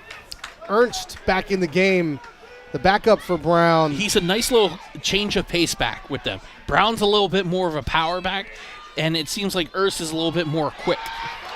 Ernst across the right side, not fooling anybody along the defensive line for the Bulldogs that time. Stingy was the Bulldog defensive line as he barely gets to the line of scrimmage. Number 11, Jamin Garnett on the tackle. Look at him. You probably would think that was Micah Parsons at Penn State, seeing him in that navy blue. 4 minutes, 45 seconds to go in the third. We're tied at 7 here at West York between the Colonials and the Bulldogs. Back to throw is Fry. Fry, and again, I feel like we haven't talked about it for a while, but Fry is a guy who can throw too. Then Oxford has not gone to a hurry-up look so far in tonight's ball game, but that could be in their future. When you think about what happens, we'll see how the game unfolds. Now, with that big play by Garnett, you also have to go back. They're running a lot of reads. He jumped that read. He just went with his feeling on that. I can only imagine they're going to try and come back and catch him feeding inside and go off of him here. 4 minutes, 36 seconds to go. A throw complete to Billman, but Billman is lucky if he gets back to the line of scrimmage.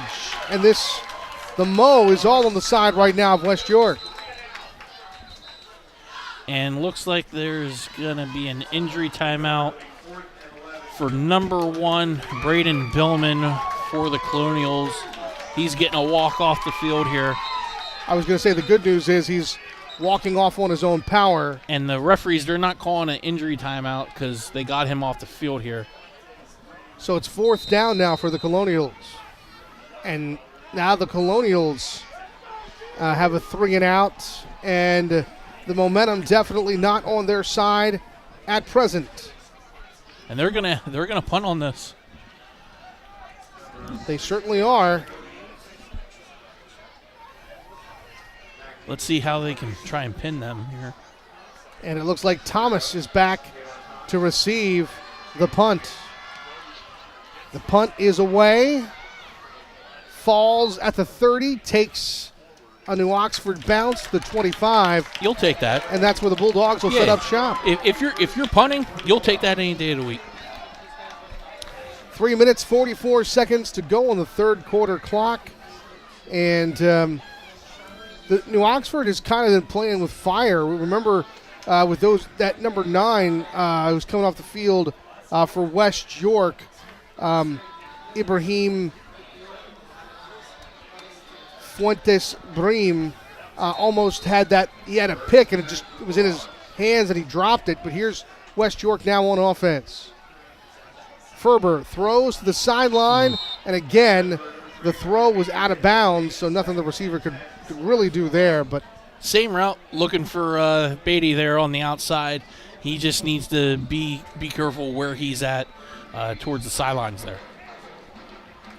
But also, I think that one was thrown a little too much mustard on it to keep it in bounds. And sometimes when you're rolling towards the receiver, you try and you put a little bit too much on it. It happens. Certainly, the emotions have to be flowing for Ferber right now as he gives it to his buddy Kramer off the left-hand side. He goes up the middle and gains across the 30 to the 33, about 8 yards. So it's 3rd down and short. 3rd down and 2.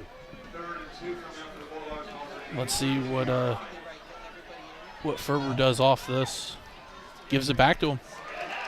1st down and more for the Bulldogs as they get to about the 39-yard line. We'll call it a gain of 7. And this is where, if I'm Ferber, I'm asking my coach, let's kick it up a notch. Let's go a little faster here.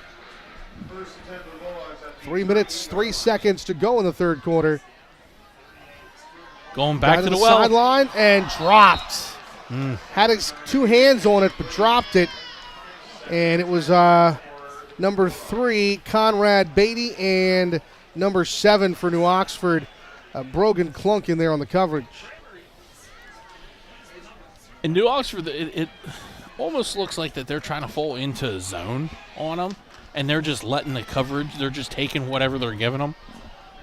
It'd be interesting to see what they would do if they played more of a press on him.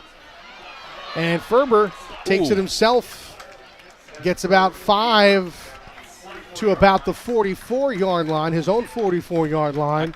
I'll tell you one thing, Ferber is not afraid of contact. No, he's not. Nice little move there. Boom, takes a nice hit. Gets up and let's go. He surveys the defense, and he's back for the next play as the ball was batted down that time. It looked like it was going to be intended for Kramer, perhaps, or Thomas. Yeah, they've ran this hitch a couple times. If they do a pump fake on Thomas and let him go again, there's nobody behind him. There's nobody behind him. And I'm sure the guys, the coaches up top, they see that. Sure. 2 minutes, 29 seconds remain on the third quarter clock, and West York in a punting situation now. Off the side of his foot, and bounces, takes a West York bounce, but that's going to wind up at 41, and that's exactly where the ball ended on New Oxford's opening scoring drive. They had it at their own 41 and put it in the end zone. We'll see what they can do with this field position, the best field position they've had since then. And if you're New Oxford, this is exactly what you wanted. You want better field position. Let's see what they're able to do here. Coming off of defense, I'm sure Alex Brown, he's hungry for another big run. But at some point, they're going to have to go more to the air here. I mean, they keep pressing Brown, but the secondary's going to have to break. 2 minutes, 18 seconds remaining in the third quarter. The give is to Brown, and he's got some good yardage to the 49-yard line. We'll call it a gain of 8 on first down, and that makes some. That's going to open a lot of pages on the playbook now on 2nd and 2. So they bring 17 over motion, and then just a nice little counter play. Just follow the backs.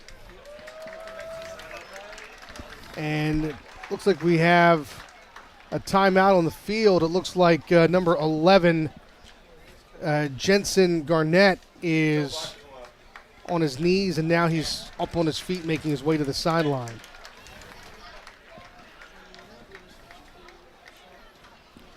And it looked like some of the training staff on the field there for West York. Yeah, it looks like he took a stinger on that. So you can pass on this. You don't necessarily need to run on this. You're in good down and distance. 2:04 to go in the third. Tied at 7. New Oxford and West York. Fry has his team set. The give is to Brown. Brown, maybe a half yard, but excellent read by the West York defense. Tough sledding on that one. I mean, West York, they're doing such a good job flowing to the ball, and they also had someone on the backside keeping the edge in case they try to keep it, do anything on the backside. They're doing a good job containing everybody. So a big 3rd and 2 here, Mike, with 1:24 to go in the third quarter. Do you like a pass or a run here? I mean, their runs are hit or miss right now. I would do something really quick.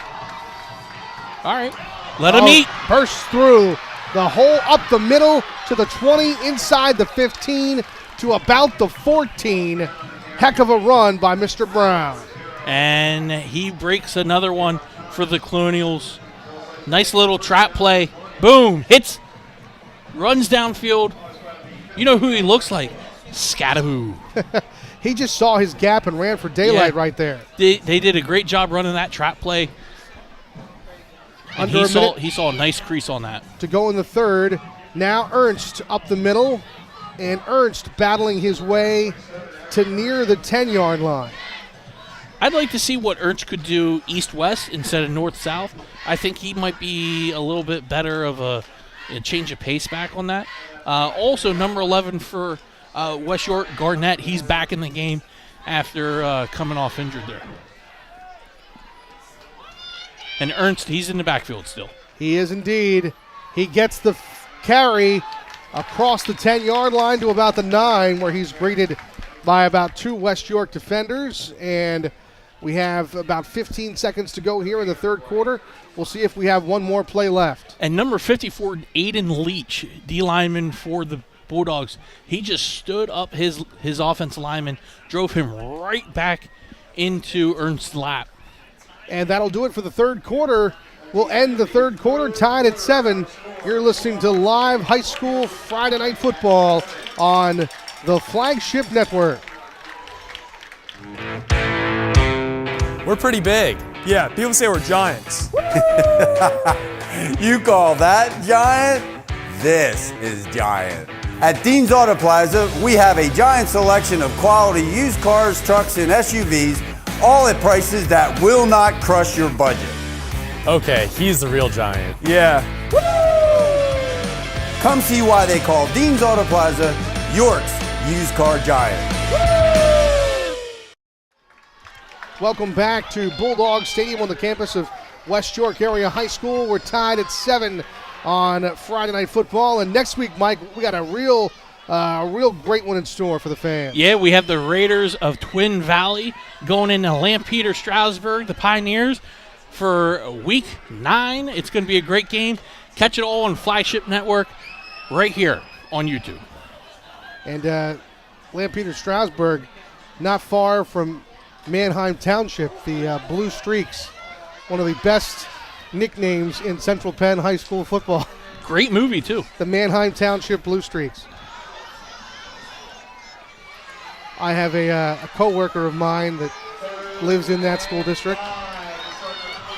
A fresh 12 on the clock for the fourth quarter. New Oxford driving in Bulldog territory. And this is where games get decided in the fourth quarter.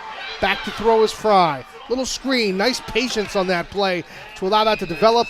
And Brown is almost chopped in half as he's greeted by a bunch of defenders there. Yeah, they sniffed that out pretty quick on them. It's going to bring up about 4th and a long 2. Here's the replay of the screen. 11 minutes, 33 seconds on the fourth quarter clock. And you can't help but to think they need to go for it on 4th. They missed that earlier field goal. You don't want to test it. Shotgun formation again. Fry keeps it himself. Oh, no, it's number 1, Billman, that kept it. And the West York faithful feel like he didn't get it. If you look on that play, they only had 3 linemen. They flexed 2 up top. So they were trying to show that they were going to do something away, and instead they ran a stretch play. You see Ernst trying to seal the corner there, and number 13 for the Bulldogs, Torres, comes up with the stop there, and it is a turnover on downs. So Colonials trying to do some trickeration on you right there. They took both their tackles, moved them up top to show maybe, hey, we're going to do a screen of some sort. By the way, the New Oxford band at halftime did Little Shop of Horrors. It was fantastic. They did a great job.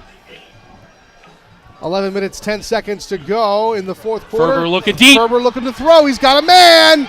Oh, Just off the fingertips of number 17.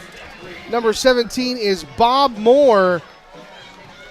Not to be confused with the former announcer and Vikings receiver Ahmad Rashad, who was also Bobby Moore before he was Ahmad Rashad. and that play doesn't hurt you at all. You want to take a shot. It's 1st and 10. You needed to do that. If I'm the coaching staff, that's a good call on their part. Yeah, and you got his arm. You might as well use it. You don't want to. And it's not just using it, but you got to show it to the other team. Absolutely. Show that you're willing to use it. Excellent point. As here comes Ferber, and he is dragging some defenders along with him. And that's a way, if I was the coach of West York, I would be nervous to use him. He's just taking licks, and he's not stopping. He keeps moving his feet. So they're not going to call end of forward progress because he keeps gaining small yards. And off of that, he just keeps taking massive licks. And, I mean, these guys up front for New Oxford, not only do they hit you, they hit you with some size coming at you. So, I don't know. I just feel like he's taking a lot of hits tonight. You have Beatty, number 3, up top for West York here. Back to throw. Has a man. If it's complete, it's a first. Yep, they're saying first down. First down and 10. Nice throw, nice catch. And if you're the Colonials, you're going to have to just start following number 3. Because he's clearly his favorite receiver. And they're just doing a nice little comeback. And he sits down right outside of the out-of-bounds line. 10 minutes, 30 seconds to go here in the fourth quarter. We're tied at 7. Ferber getting a call in from Torres.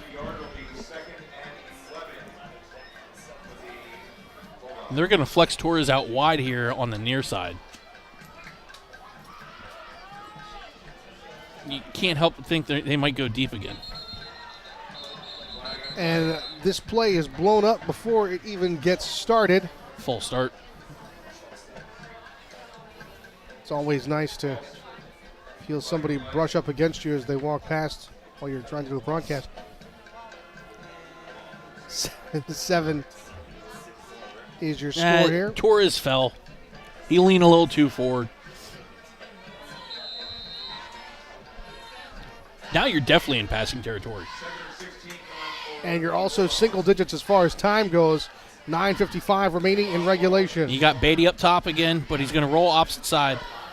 A throw complete and caught at about the 17. It's number 11, Jensen Garnett. So at this point, your next play here, you're either calling one of two reasons. You're going to call to get a first down, or you're going to call to put yourself in a better situation to punt.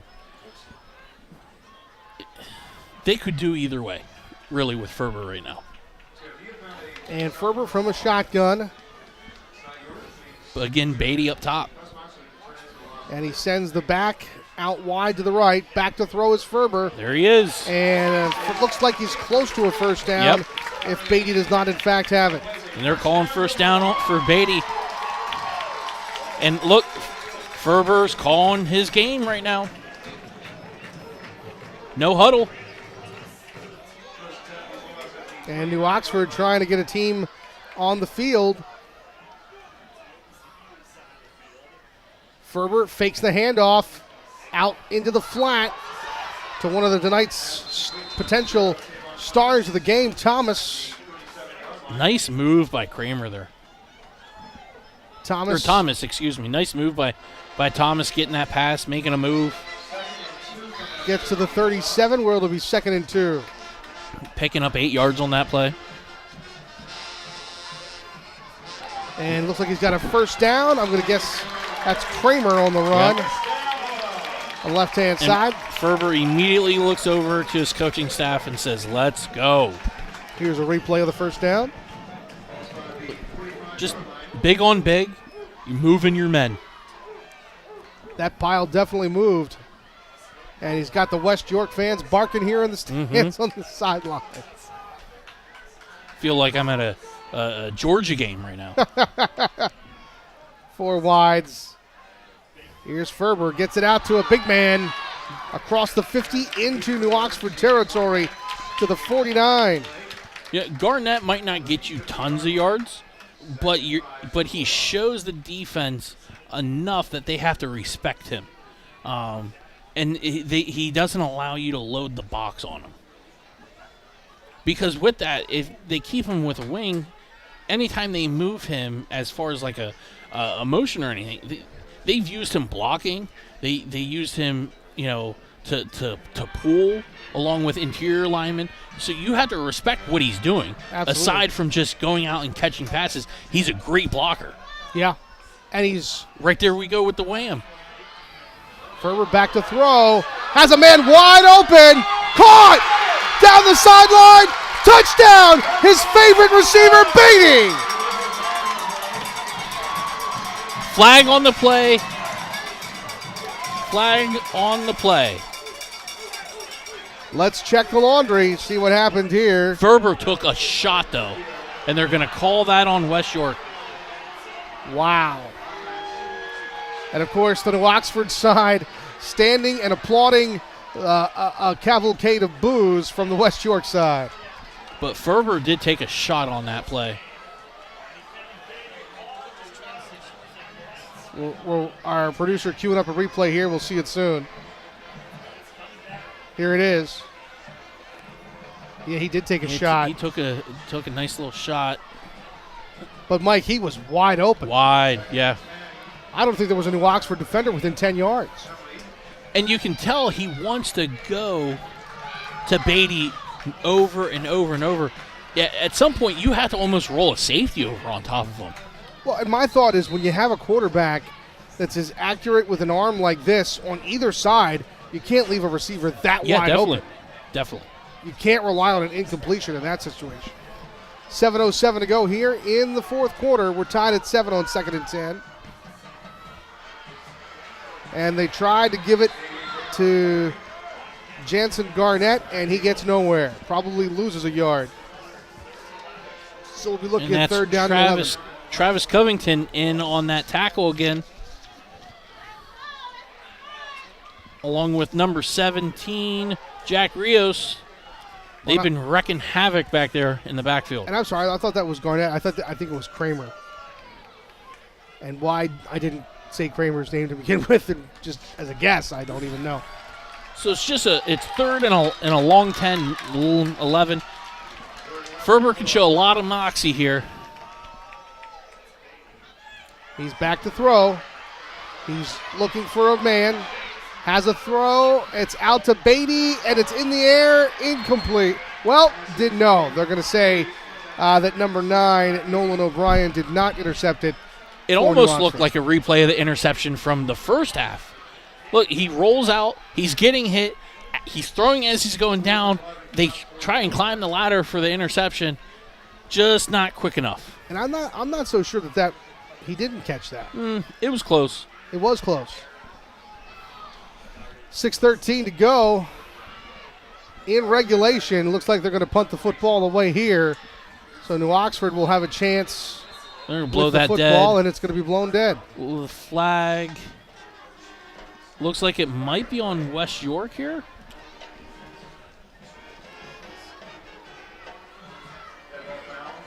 Yep. Mike, I'm going to make a call. This is probably the most exciting 7-7 football game It's a great game. I've ever seen. It's a great game because both offenses are moving the ball. It's not like it's just a standstill, 3-and-out game.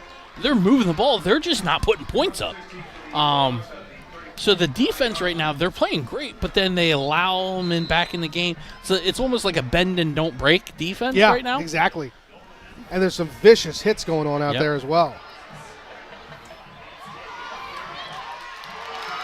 And Billman is pushed back, and the play whistled dead. Great gang tackling for West York. Nobody standing around watching. One person with the wrap-up, and more shows up. So, again, next week, tune in here on the Flagship Network Football Night as Twin Valley heads to Lampeter Strasburg for a highly anticipated Week 9 showdown. And, again, catch that next Friday, Flagship Network, right here on YouTube. And, fans, we still have 6 minutes and 4 seconds of this tilt in regulation, tied at 7. New Oxford has the ball. They haven't scored since the first quarter, the very first drive of the football game for either team. The throw over the middle, complete at the 50, 45-40, 35-30, 25-20, 10-5, touchdown! Number 4, his second of the game for Brody Holmes. Holmes takes it home. He does. Great play. Great pass catch. And all of a sudden, New Oxford just turned this game around. Here's a replay. Here's how he did it. And that comes right off that play action that we spoke about. I said they're going to start getting the tight ends here in the game. And that's exactly what they did. Quick little pop pass. Wasn't that far downfield. Touchdown.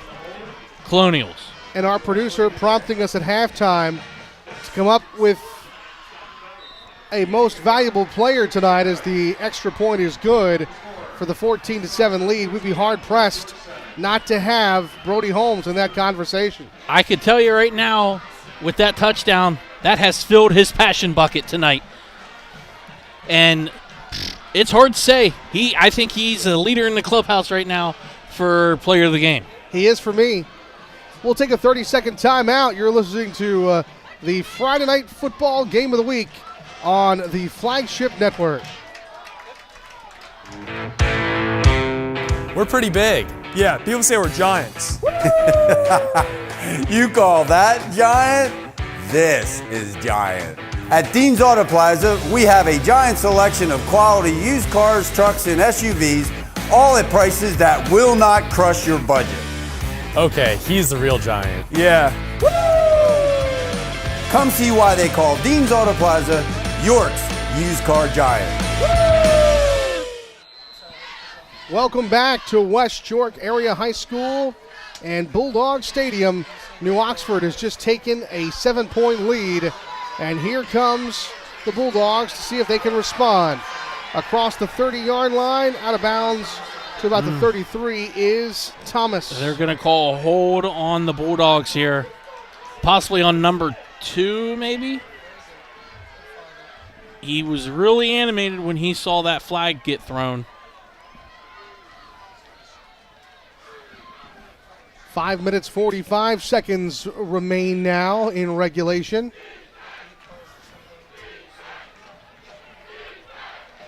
And New Oxford is really feeling themselves over there. They certainly are. As we talked earlier in the broadcast, so much emotion is involved at the high school football level, and right now, Mo is all on the side of New Oxford. No doubt. And this is where you have a player like Ferber step up. A young kid, he's coming into his own. He's a sophomore. Let him cook. Yeah. Let him cook. And again, you're gonna have Beatty at the top of your screen here. At the top of the screen. He's been his favorite so far tonight. But you can't overlook the other weapons here. I feel like if there was a hashtag trending on X, it would be let Ferber cook for Yeah. Bulldog Nation. Rolling to his left, here he is, and he's hit as he throws. And man, he got licked good as he threw it, and that'll bring up 2nd and 10. So they're running that same rollout scheme that they ran with Beatty on that same side, but now they flipped the field. You had 13 Torres. He almost broke free. You'll see at the bottom of the screen, he broke free. He was looking for something maybe across the body, across the field there. But, I mean, Ferber took another lick there at the end. 5 minutes, 38 seconds remaining in regulation. 2nd and 10. Here's the give. And that not fooling anybody as Kramer doesn't get anywhere. Number 17, Jack Rios for the Colonials on the stop. Here's a replay. They tried to fool him with the run, but the New Oxford defensive line was not buying it. And it has gotten very quiet here on the West York sidelines. Yes. Aside from the cheerleaders, the parents and the fans have gotten very quiet. Yeah, not as many barks as earlier in the No, game. this is, they need to convert this. In a huge way. It's 4-down territory as well. Back to throw. Here's just skipped it in front of him. And that's not what they needed, but the good news, if you're looking for good news on the West York side right now, is it's 4-down territory. It's do or die. There's no way you go for it here. You got just... Or they're going to punt. Oh, they yeah, are going to punt. you have to. You have to. You're playing, it's a 7-point game. You just hope that you can get a good punt on this and reposition yourself on defense for a good stop. Because New Oxford's not automatic when they get the ball. I mean, they've been hot and cold here. Well, that's not going to help. So a penalty before we even start, and we'll see what the call is here. Mm-hmm. So it's a false start against West York. That doesn't help matters. Here's a replay of the false start. It's hard to see what. It was probably someone closer to the side judge moved. Here's the snap. Kick is away. Not a fan of that kick. He's been struggling a little bit tonight to get distance on his punts. Yeah. A lot have come off the side of the foot tonight for West York. 4:46 remains. New Oxford in big-time control right now. Game of the week next week, Mike. Big one. Twin Valley, LS. Big game. Catch it right here on Flagship Network next Friday night, 7 p.m. 4:46 to go for Fry and company. He's got 4 wides and a sidecar to his left. Gives it to Ernst, the sidecar, and he is pushed back. Good stop by the Bulldogs. And what do you think about a screen to Ernst? The Bulldogs aren't bringing much of a blitz or anything, so you don't really want to do that because you only really want to do a screen of that nature when they're bringing more than what their down linemen are. So it could be counterproductive. Now, if they're pinning their ears back and they're bringing guys, you can hit them with a screen. But West York, they're doing a great job with just the 4 guys they have with their hands in the dirt right now. Nobody understands the chess match that is football like Mike Baker. 3:57 to go. Here's Ernst again, and he's getting nowhere. Did they get a little too conservative, Mike? Yeah, it might be. I mean, you have Brown over on the sideline without his helmet on. You probably think they're just trying to give him a break because the kid's all over the map. And you probably want him to get a blow now to use him when you need him in crunch time here. 3 minutes, 50 seconds to go, and they're going to talk about things. We'll take a timeout as well here on the Friday Night Football Game of the Week on the Flagship Network.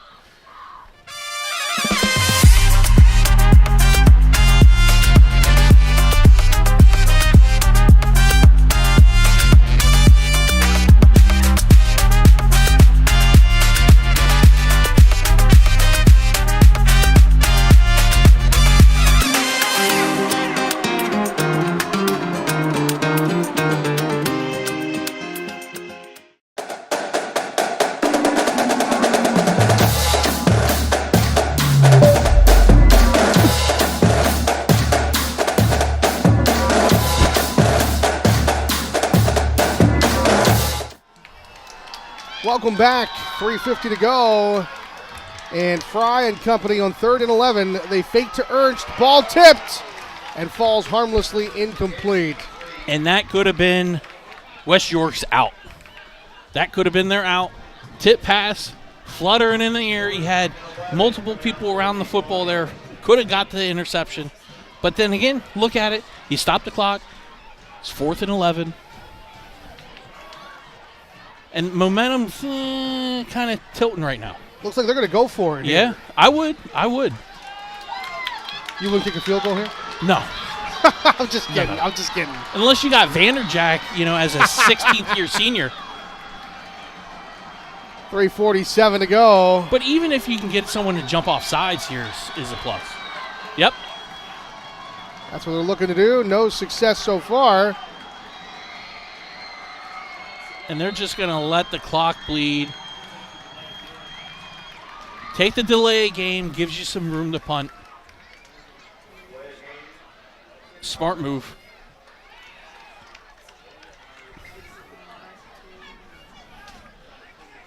So this will give New Oxford a little bit more breathing room here for their punt. So taking a delay game doesn't really affect you much. No.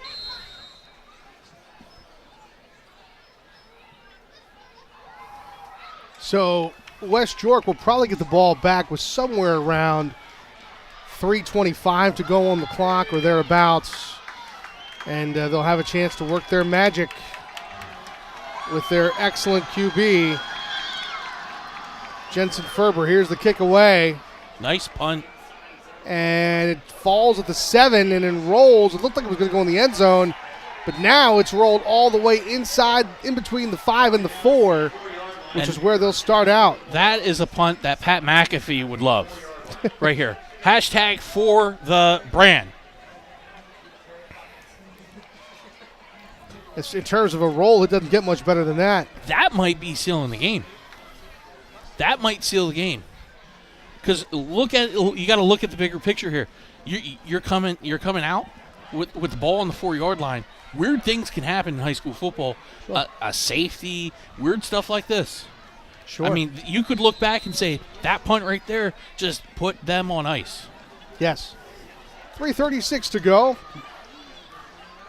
And Ferber operates from a shotgun in his own end zone. And you got Beatty up top, at the very top. Certainly do. Here's a throw, complete to about the 9 to Torres.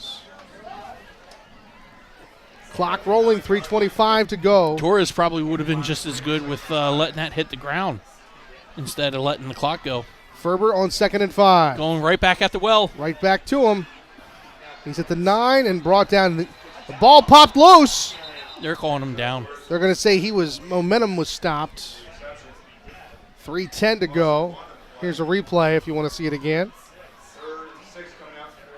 The only thing I could think about is why they're going back to that play is if they're hoping that they're going to bite again on it and you have someone go downfield wide open. But you're not getting anything out of that. Clock rolling, 2:51, 2:50. Look, he's eyeing up Beatty already. Rolling to his right. There he is. Oh, and he dropped it. And Beatty dropped it. That was a big pass and a big drop. Not entirely Beatty's fault. He had a defender right on him the entire time. 2:43 to go, and game on the line on this play. Hey, and Brody Holmes with the pass breakup. Kids all over the map. Yeah, Brody Holmes, and he's definitely leader in the clubhouse from my perspective for most valuable player here tonight. But I noticed as soon as Ferber came out of the huddle, he has a tendency of staring someone down. And he just looked right again. Guess who's up top? Beatty. Yes, sir. 4th and 6. Back to throw. He's had some time. Caught. Complete. Out of bounds is Thomas. Good pass. Good catch. Ferber to Thomas. First down, Bulldogs. Nice job by the Bulldog offensive line, giving him time to let that play develop as well. And they have plenty of time. They had 2 minutes and 20 seconds counting here. Ferber's trying to get things going. He's taking a draw. Keeps it himself. Good call.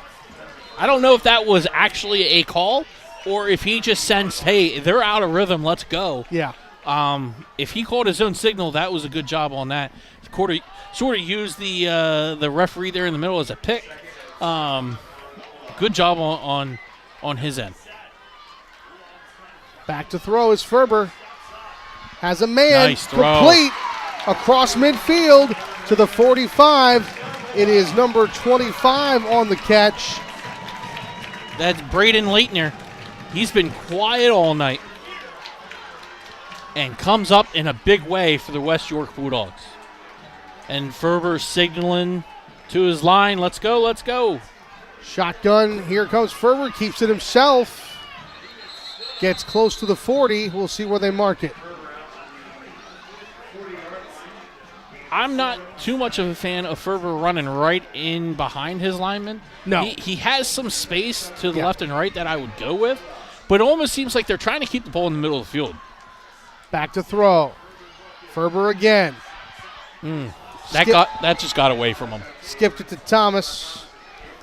Nothing Thomas could really do there. That didn't look good coming out of his hands. No, it didn't. But you're seeing Here's a replay. you're seeing New Oxford, they're dropping back more. So you can spread them out and try and stretch them deep and hit them with some underneath stuff. It's going to be there. You can do some crossers. They're showing cover too. So if you run like a double post, you can flex them out and hit the seams pretty good. And they're going empty again. Back from a shotgun now. Cover 2. Back to throw.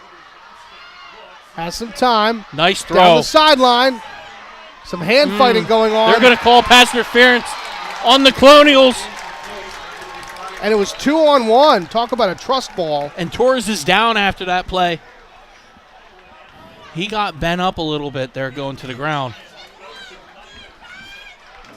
Slow to get up, but he is walking on his own 2 feet. That's a good sign.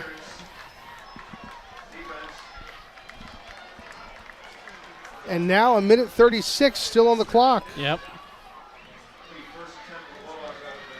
And remember, high school football, it's not like the NFL. It's not a spot foul. Right. So it's 15 from where the ball was. So, I mean, it's not bad. Instead of letting the guy score a touchdown, take the pass interference. In this game, as a reminder, the battle to be the front runner Ferber's heading going into the last 2 ball games of the season. Ferber's going empty again. In York Adams Division II. Beatty up top.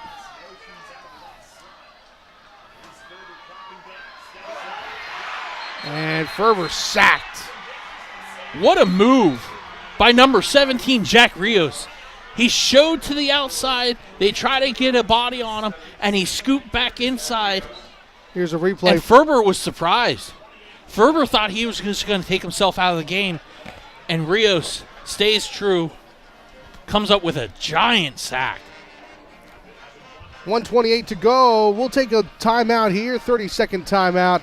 You're listening to the Football Night on the Flagship Network.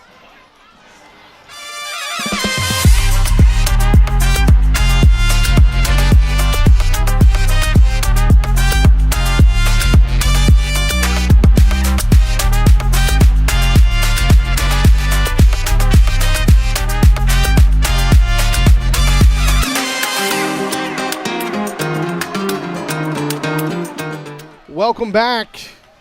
1:28 to go here from West York. It's a nail-biter. West York trails by 7 at home to New Oxford. 1:28 to go. Their star quarterback in the shotgun. He's back to throw. Over the middle, incomplete. He was hurried, and that second that he hurried him made the difference. And he heard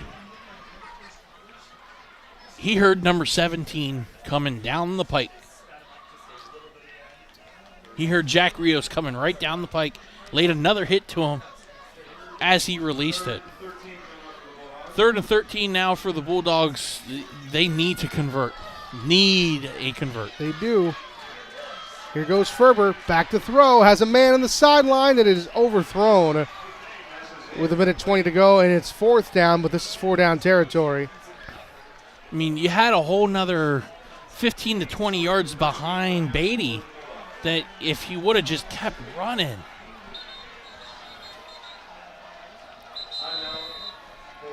And Bulldogs, they want to talk about this. We'll take a timeout as well. 30-second timeout on the Flagship Network. This is Friday Night Football.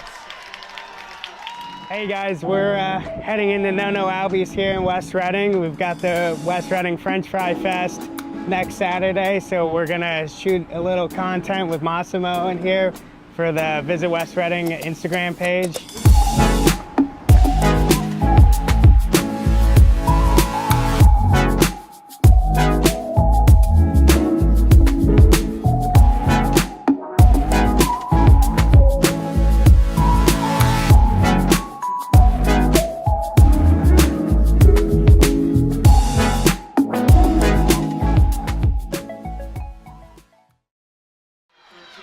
Welcome back to Friday Night Football, the game of the week on the Flagship Network, and it's been a dandy. This is the game.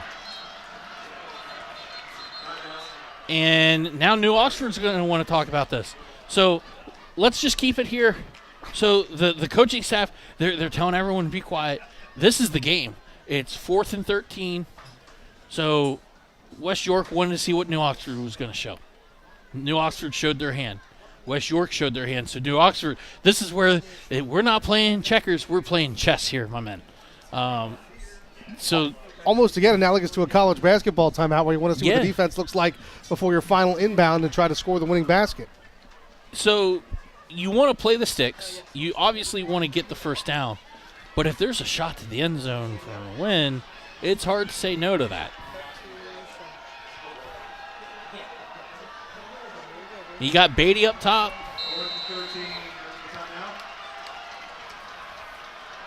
This is going to be for the game. Back to throw. Here's Ferber. Steps up.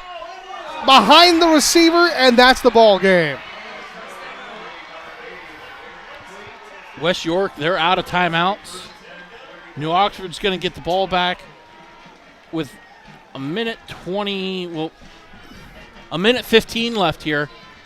And as long as they keep being smart, this game's going to be all wrapped up. New Oxford's going to take over on downs and probably lay on the ball here for the last. And it looks like our MVP tonight, Mike, is going to be number 4 from New Oxford. Yeah, Brody Holmes had the pick. He had the touchdown. He was all over the map tonight. It was hard to say no to anyone else other than him on that. Kid's playing terrific ball. West York, they had a chance to get in that big first down with Beatty, and he came out of nowhere and had pass breakup. And they are in victory formation right now. The Colonials are. They certainly are. 1:06 to go, and not only was Brody Holmes our most valuable player, but he probably was involved in both of the biggest plays of the game and the biggest play of the game. Most definitely. When big plays are at a premium for this game, he was able to grab both of them. And he also did a real nice job playing corner as well. He was Absolutely. an Iron Man tonight, which made his effort even more impressive. As much as we've talked about Brown, and he's deserved to be talked about for sure, Mr. Holmes gets my vote for MVP, that's for sure. But, Alex Brown, you also have to remember back in Major League when you have Lou Brown, you're one of the guys that got us here. Alex Brown had a big part in this office tonight for the Colonials. Yeah, we called him for the MVP, and he said, "Could you hold on? I got a guy on the other line with a set of white walls." Yeah, white walls. So that's going to do it. Well, Mike Baker and I will be back to wrap it up here on the Flagship Network Friday night game of the week.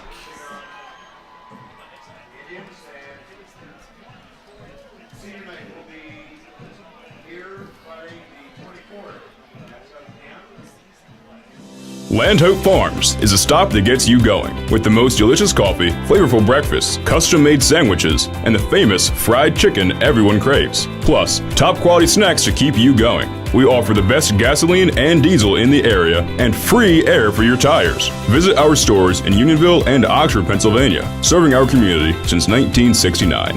Land Hope Farms, the stop that gets you going.